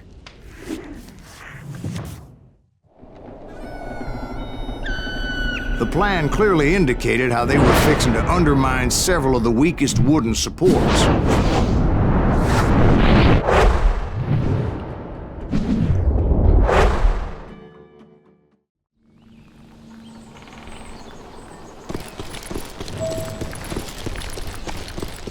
Kid Curry was considered the wildest of the Wild Bunch. It was said that he fathered 85 bastard children, though some say it was only 5. Kid Curry had bragged to a whore how he was gonna rob a train heading to the U.S. Mint in Denver. And that whore, Fat Sally, she told me. The bridge was rigged with dynamite, so I decided I'd best be careful confronting those bastards. A moment later, I saw a ladder that somehow had escaped my attention. Don't you blow us up now. Don't worry, I know what I'm doing.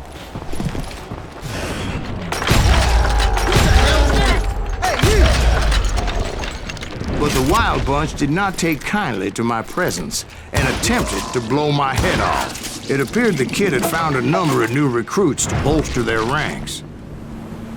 What happened next? Well, having removed the first bundle of dynamite, I decided I might as well remove the other one. Once that was done, I figured I'd find my way from there. I think we're in trouble.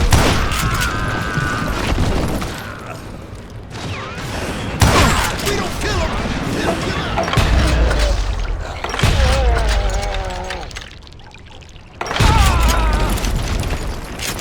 You calm down. So, what happened then? Had to remove more of that damn dynamite. It must have been terrifying trying to make your way across.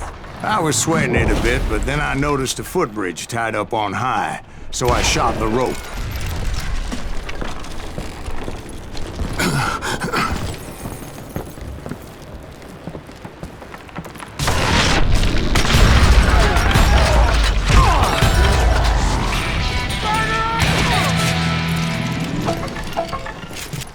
So that was all the dynamite? Funny you should mention that, darling. As actually there was a 4th charge impeding my progress. Once I removed it, my path was pretty clear.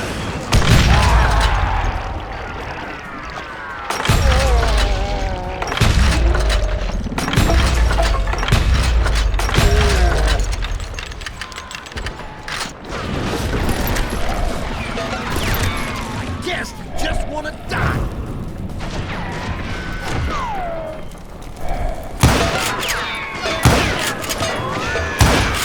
God damn you!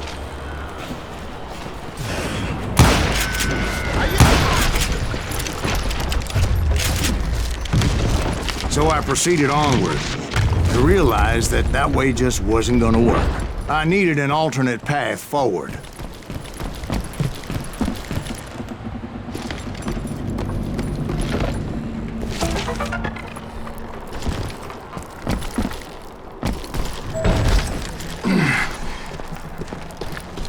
Luckily, I found a cave, and as I made my way back to the bridge, I saw something that concerned me. It was a long, burning fuse, and it was moving fast as hell. I had to catch it. Run! The burning fuse was so damn quick, I had to run like the wind.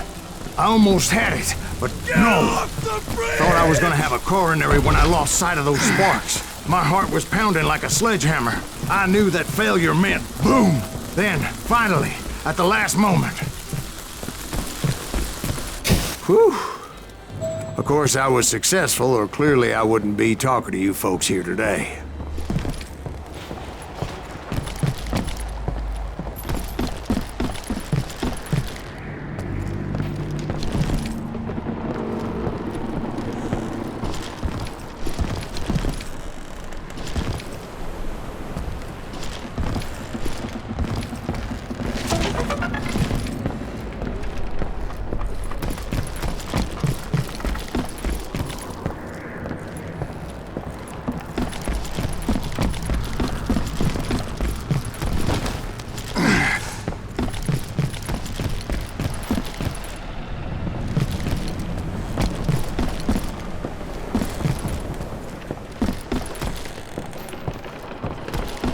Naturally, I removed the last dynamite charge.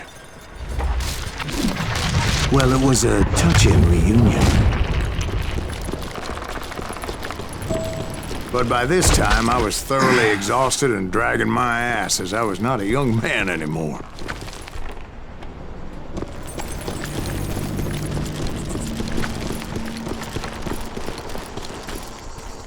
Kill that SOB!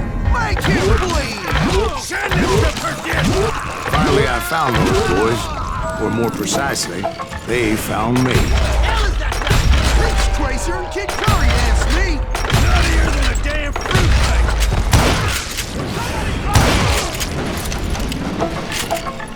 Just when I thought things couldn't get worse, Kid Curry opened up on me with a goddamn Gatling gun. It was hidden in this tunnel and pretty well shielded.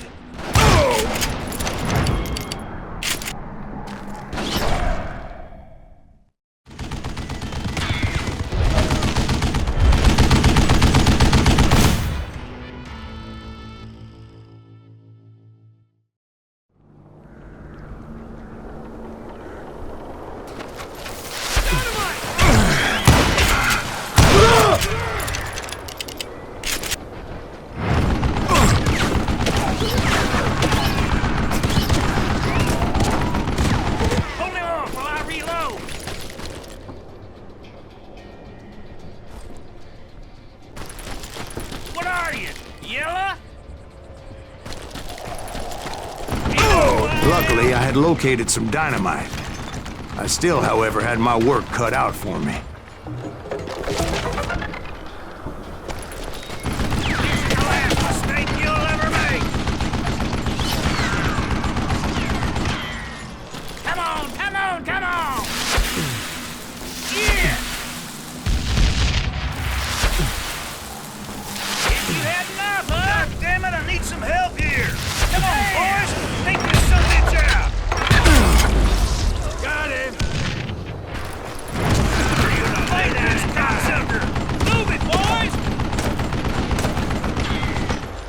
Contraption?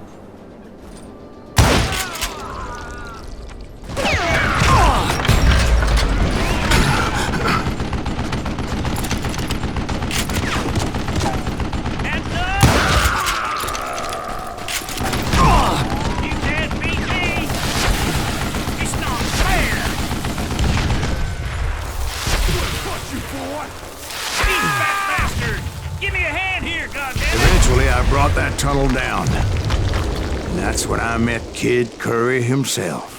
He had decided to stop pussyfooting around and deal with me personally.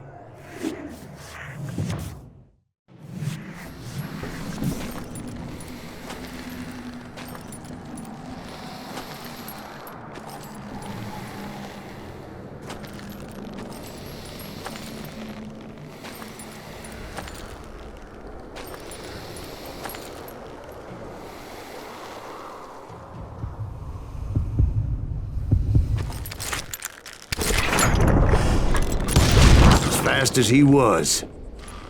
I was just a bit faster. And as he lay wounded, I demanded to know the whereabouts of Roscoe Bob Bryant. He shouted at me. Is that what this is about? Bob went with Butch and Sundance to South America. You ain't never finding him.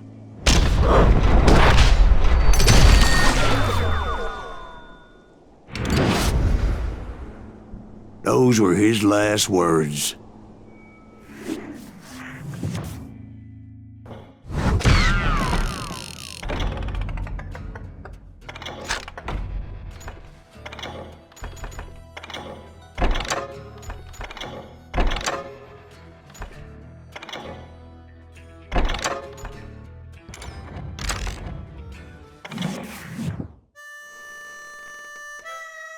So, Bob Bryant got away?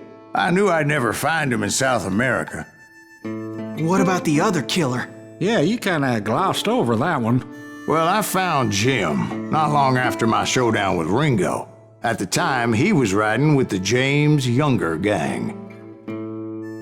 Did I neglect to mention that?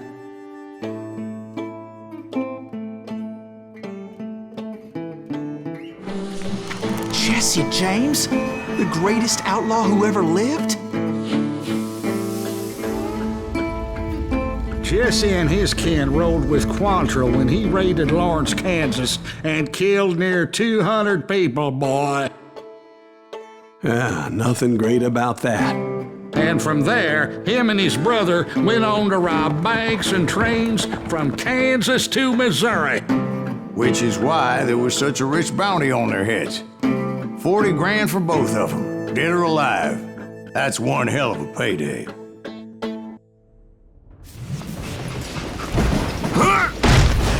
I confronted them as they were robbing a train. Bullets were flying at me from every which way. But I knew I'd have to fight my way forward if I was gonna find this Jim.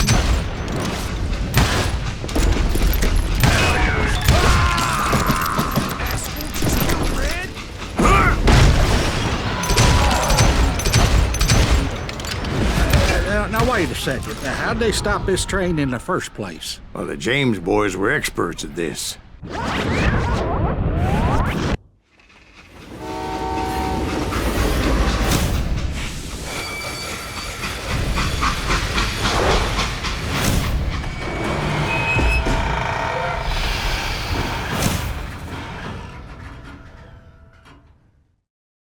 They hopped a freight train, having heard there was a big payroll in the express safe.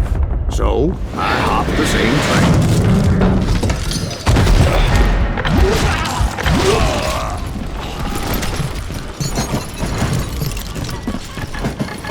The James Younger gang was decimated after that little fiasco they had in Northfield, Minnesota. So Jesse needed more men and took on the killer I was after, along with a host of others. I was hoping to find my man and put a bullet in his head. Climbing around that train, I must have swallowed 100 damn bugs before I reached James that... Younger gang pulled the first train robbery west of the Mississippi. Sounds like you hold them in high regard. Everyone knows they were the most famous outlaw gang ever. And you took them all on by your lonesome. Again. I'm finding this all a little hard to swallow, friend. Well, maybe you need to wash it down with some whiskey. By the way, did I mention that that train was flying down those tracks like a bat out of hell?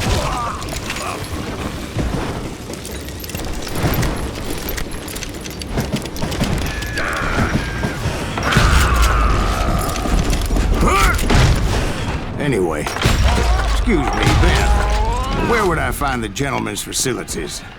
Suddenly I have an urgent need to drain my one-eyed snake. Well, I've had more than a few drinks, and I've been sitting here for quite a spell. Right through there. I never heard so much malarkey in my life. You think he's bullshitting us? You don't think he's Silas Greaves? I think he's just some old drunk looking for some free liquor. I don't know, Jack. I think I believe him. You don't think he met Jesse James? Boy, you gotta be kidding me. That story makes no sense at all. Jack. I mean, you gotta be 2 bricks short of a load to believe that cock and bull story. I don't agree. Jack, lay off the But bar. you seriously think that tired old man went toe-to-toe with Jesse James? Well, that's better. Coming back. Did I mention that this Jim was married to the infamous Belle Starr? Of course, I didn't learn that until later. Anyway, I made my way forward the best I could. Around the sides, over the roof. At some point, some sumbitch saw me and shouted out, "It's the damn Pinkertons!" It's a damn Pinkerton! Now, I never worked for that lousy cocksucker, but I guess they assumed I was one of his assassins. Those evil bastards firebombed Jesse's mother's house and killed his stepbrother. It was no wonder each and every asshole on that train wanted me dead. Everybody's always mistaking you for somebody else, aren't they? Why is that, I wonder? Don't rightly know, Jack. I'm just telling you how I remember it. I bet you are.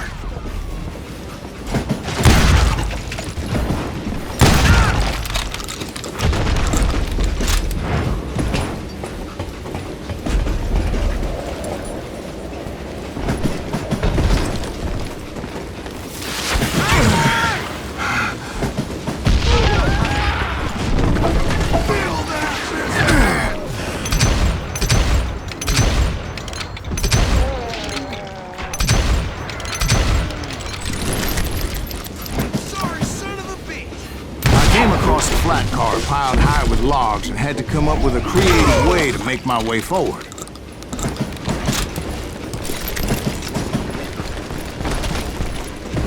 Right about then, I was attacked by some asshole on a Gatling gun. Yeah, seems like you run into a lot of them. Asshole? Gatling guns. Yes, I did. Now, I don't remember how I took it out. It was either a bullet or dynamite. Where would you find dynamite? Does it really matter, Jack? You're messing with the flow of the story here.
I was looking for Jim and shooting any son of a bitch stupid enough to get in my way.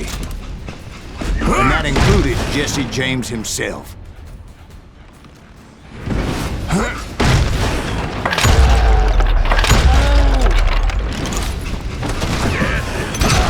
There sure were a lot of men determined to die that day.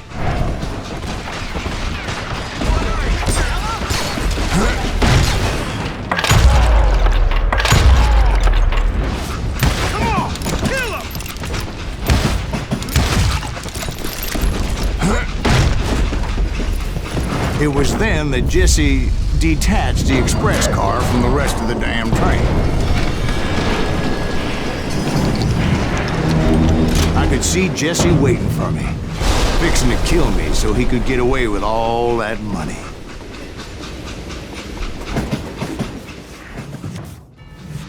You had a showdown with Jesse James?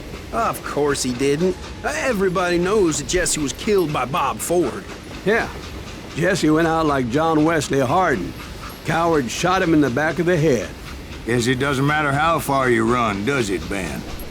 Your past always catches up with you.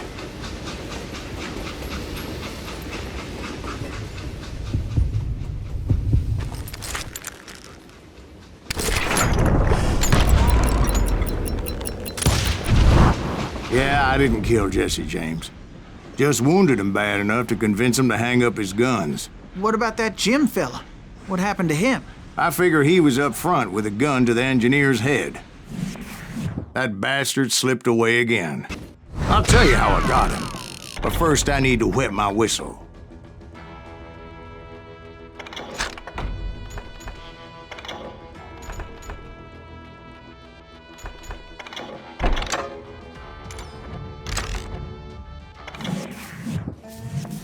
After my showdown with Jesse, I continued to track his brother, Frank, and that sumbitch Jim. I followed those bastards into the high mountains as they were going to ground. What mountains would that be? Somewhere in the Ozarks, I believe. The perfect place to hide out from the authorities. In fact, before I could find them, some Indians who fled the res and were hiding out from the military found me first. They probably thought I was a cavalry scout and didn't want me telling the military where they were. Indians? Yeah, they could have been Cheyenne, but there was all sorts of renegades roaming the landscape back then.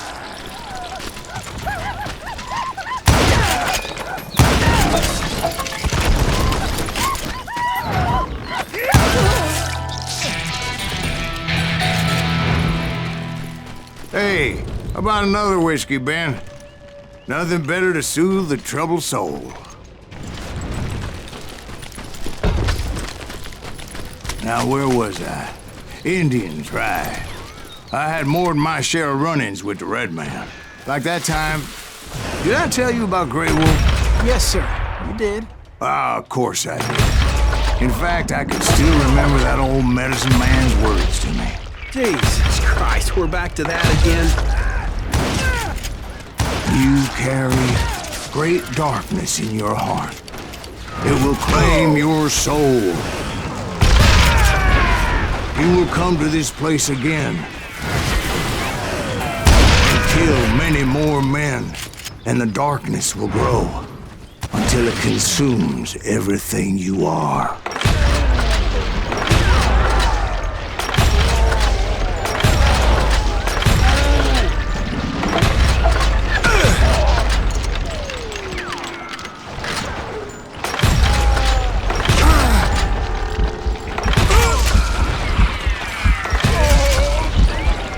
Did you ever find him? The man you were after? Let me ask you something, Ben. You ever think about death?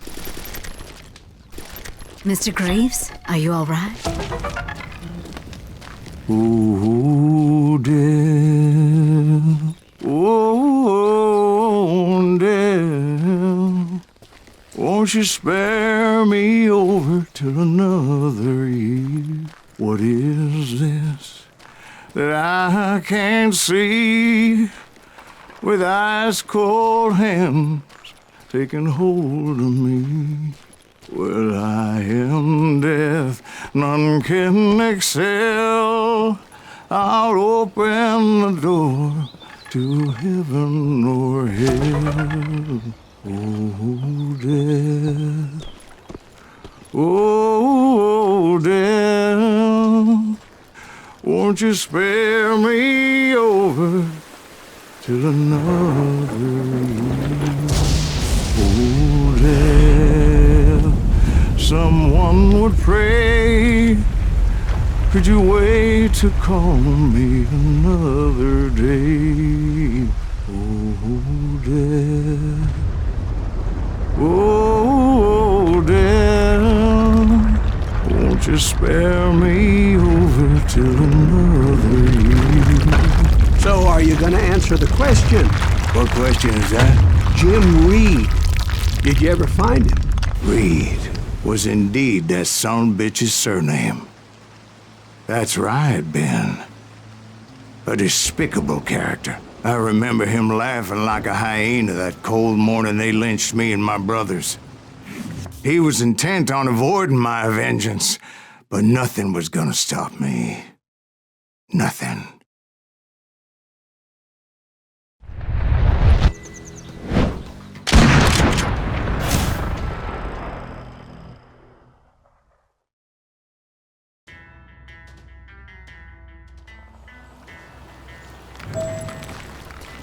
I finally did track those outlaws down.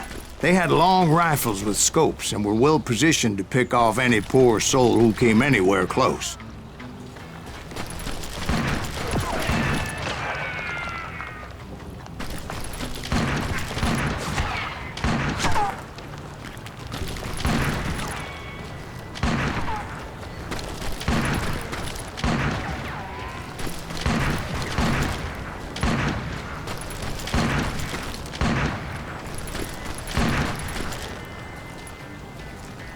I'm guessing Frank James believed I was responsible for the demise of his brother Jasse. I couldn't really disagree with the man, as I thought Jasse was dead then as well. He backed off as I closed in on him, but he was still intent on killing me. And when I closed in on him again, he backed off again, looking for a better angle on me.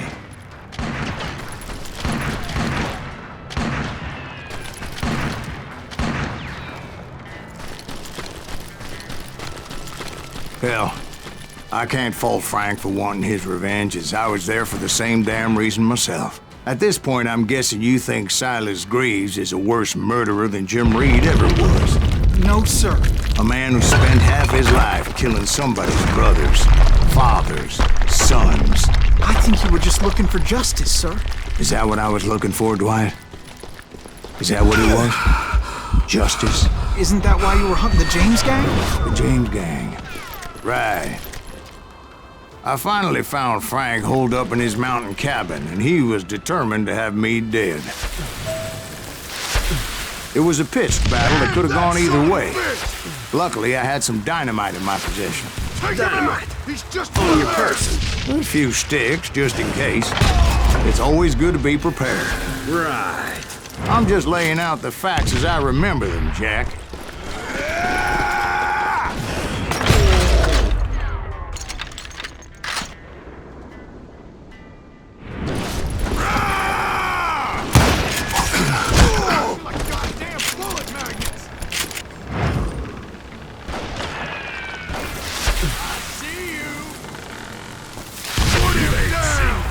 Want that bastard dead! Stop that! You morons are slow as molasses! You calm down the thunder.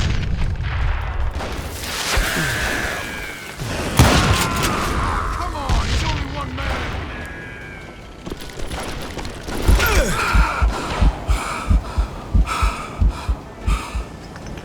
Show yourself!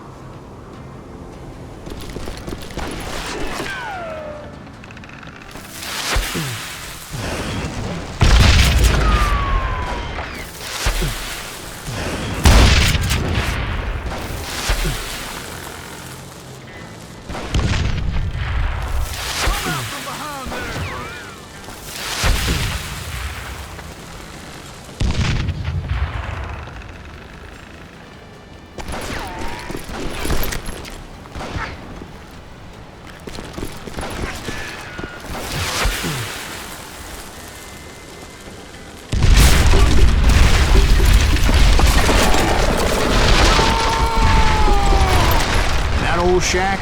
Well, it went tumbling right off that cliff. With Frank James still in it? Yes, sir. But Frank James is still alive, living in Missouri, showing folks around the family farm for 25 cents a tour. I didn't say he died in the fall, now did I?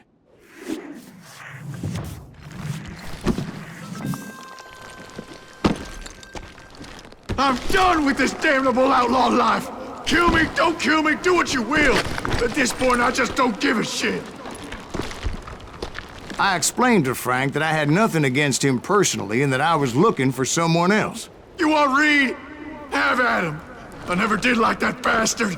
I am done here! We parted in peace as Frank pointed out the path to my prey before making his way back down the hill.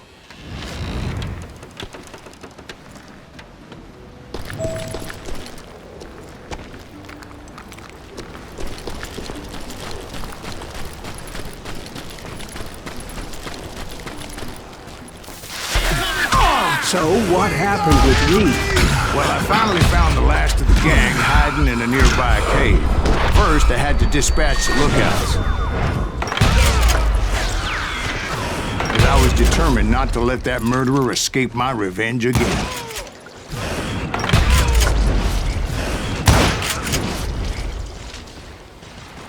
You killed my brother!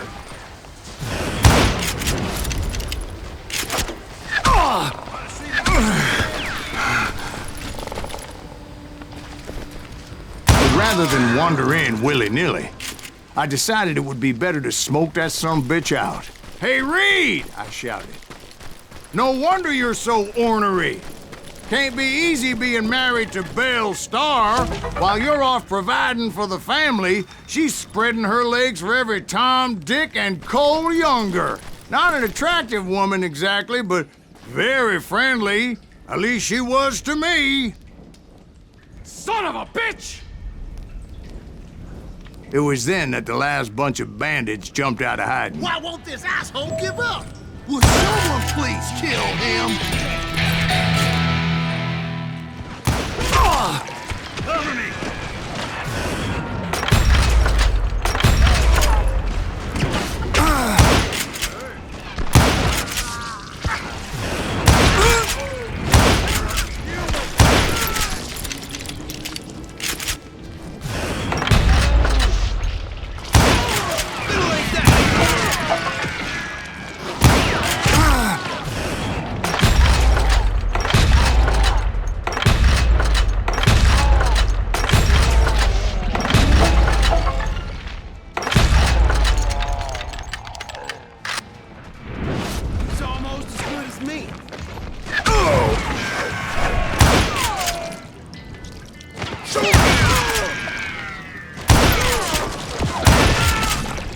Eventually, it was just me and Reed.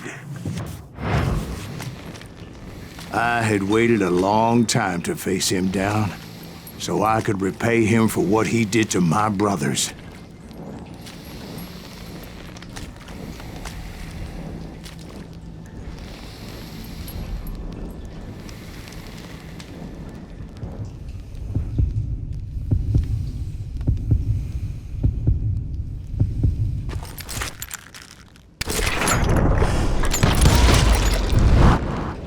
And repay him I did.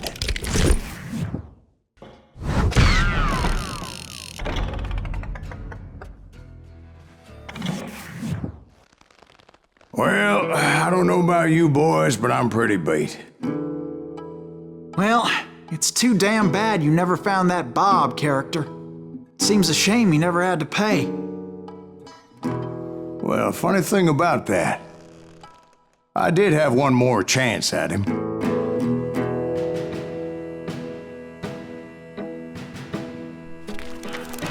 Six months ago, I heard that Butch and Sundance were back in the States and had gathered up some of their old gang. I tracked them down, hoping that Roscoe Bob Bryant had returned with them. So you're saying they didn't die down in Bolivia? That's what I'm saying.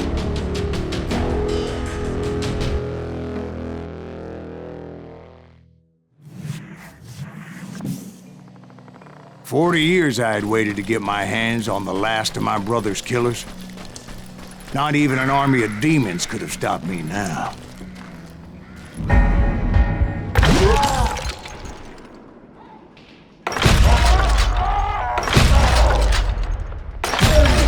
Both Johnny Ringo and Jim Reed fell fairly quickly. But the last of them, Roscoe Bob Bryant. That son of a bitch had managed to escape my vengeance time and time again. I couldn't even be certain I'd recognize him after all those years. By now, he had to be close to 70. For all you know, he could have been dead. That thought had indeed crossed my mind, as did others.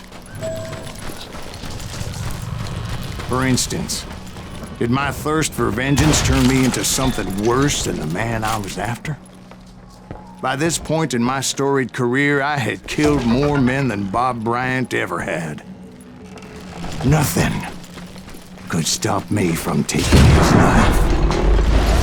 And after that killer forever, from the time I rode with Billy the Kid, That chapter of my story you already know. Chapter of that fairy tale, you mean? Suddenly, it was 1910. There I was, an old man roaming a ghost town dead almost 2 days.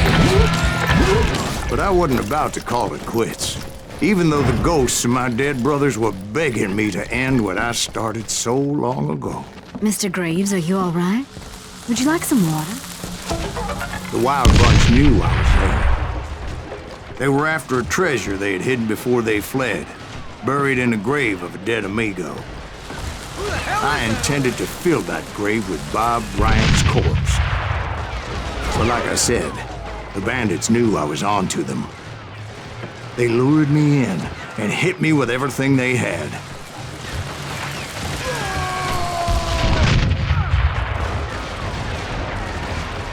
Kill that old-timer!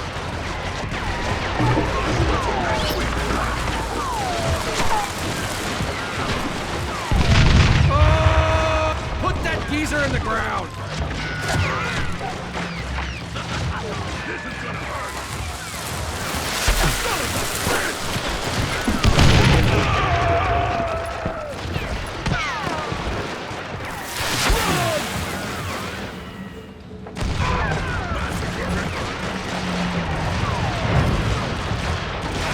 That old far ain't right in the head!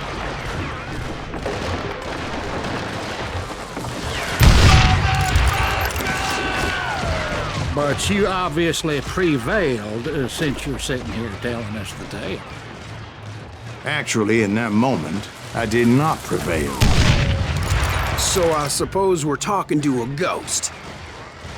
Funny you should put it like that, Jack. Because when I woke up, From the dead? there was silence all around me. I could swear to God I saw Billy then. Billy who? Billy, the kid. William Bonney. He was shooting at me from a rooftop. Here, and there, even over there. So I am right. You are touched in the head. Mr. Greaves, perhaps we should switch you to coffee? You see that old Indian again, too? No, but I did see Billy's killer, Patrick Floyd Garrett. He came at me guns a-blazing. But I knew that old war horse had died 2 years before. I wondered if maybe I was dead too and confronting the ghosts of my past. Perhaps all my sins were coming back to haunt me and drag me down to perdition. I saw Henry Plummer throw dynamite at me. And in the gates of the cemetery, I saw John Wesley Hardin, just like I remembered him. Robert Ollinger appeared with his terrible double-barrel shotgun. But no ghost army was stopping me. My father-in-law got hit with a fallen branch. He spent the rest of his life talking to dogs. Newman Hayes Clanton, William Brocious, John Peters Ringo, they all wanted me dead.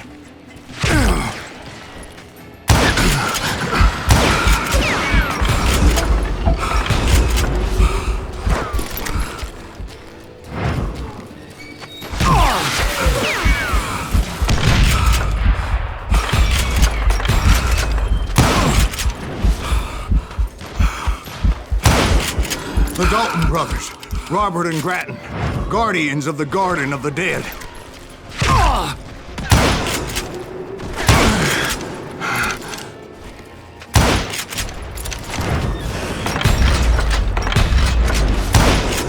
George Curry and Harvey Logan, alias Kid Curry, both thirsty for vengeance from the great beyond.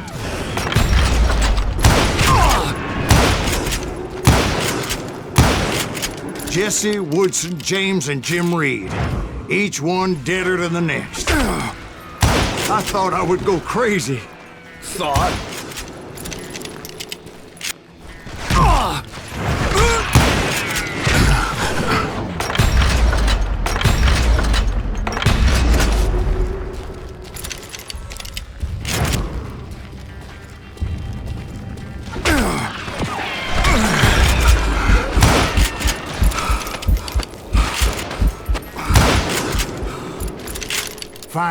I saw Harry Alonzo Longabaugh. The Sundance Kid?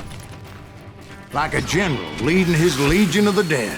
You told us before that you'd seen him alive. He was alive.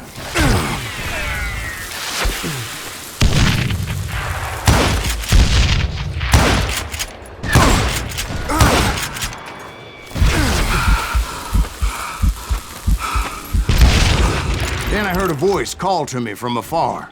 It was Robert Leroy Parker, a.k.a. Butch Cassidy, coming at me from out of the fog. Thanks for taking care of that bastard.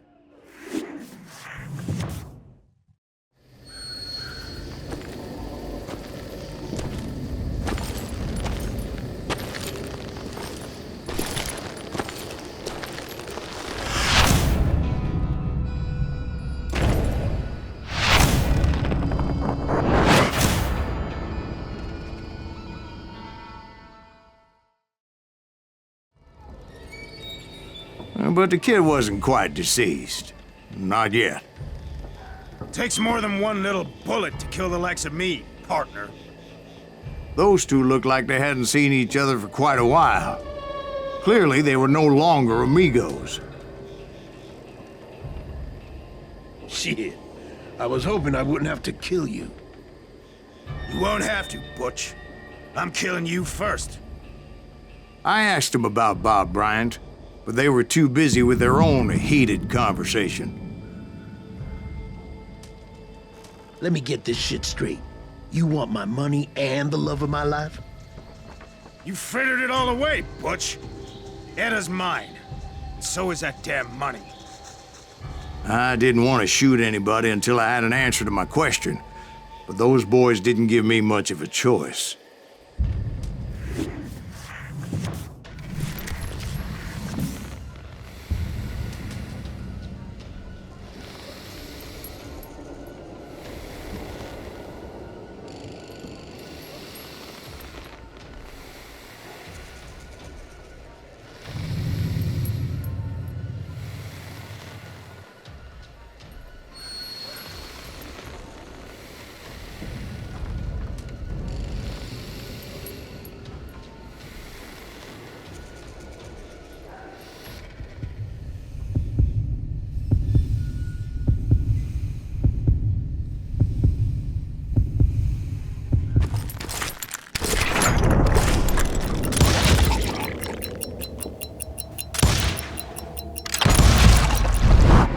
Butch Cassidy and the Sundance Kid died there in that cemetery not 6 months ago.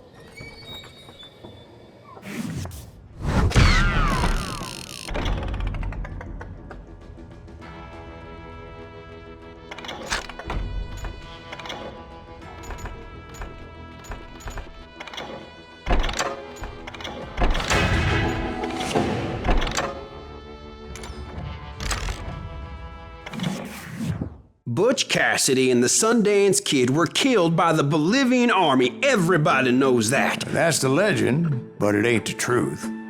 So, you never found Bob? There is no Bob. This old sumbitch ain't even Silas Greaves.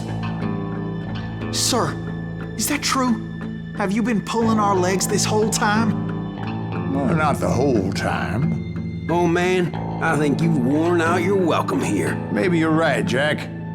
Maybe it's time to pay. You see, Ben, or should I say Bob, your past always catches up with you. I was a different man back then, crazy. Drinking, I've changed my ways, I swear to you. If I could turn back the clock, But you can't, Bob.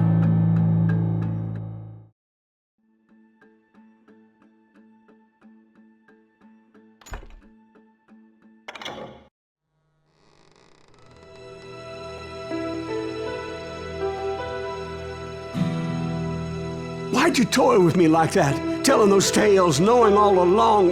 Why not just lay your cards on the table? Here. I won't have it said that I left you with nothing. That's how you want it? So be it. Holy shit! Dwight, Molly, move against that wall. Go!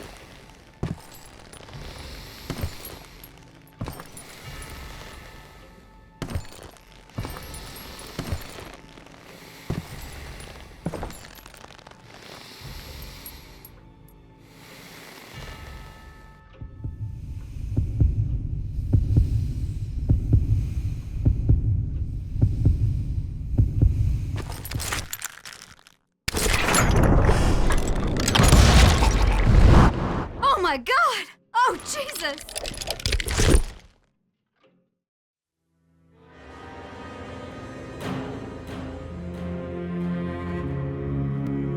Did you know it was him all along?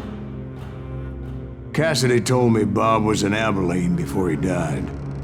But I wasn't sure Ben was my man until he revealed how much he knew about Ringo and Reed.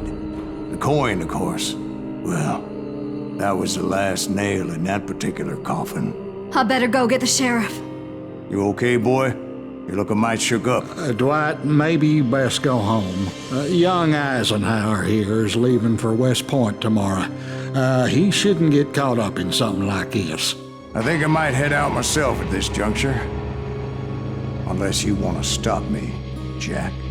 No, sir, Mr. Greaves. So where you going now? Now that you had your revenge?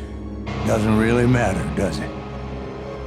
As I've sold my soul for it, and will never again walk with those I have lost.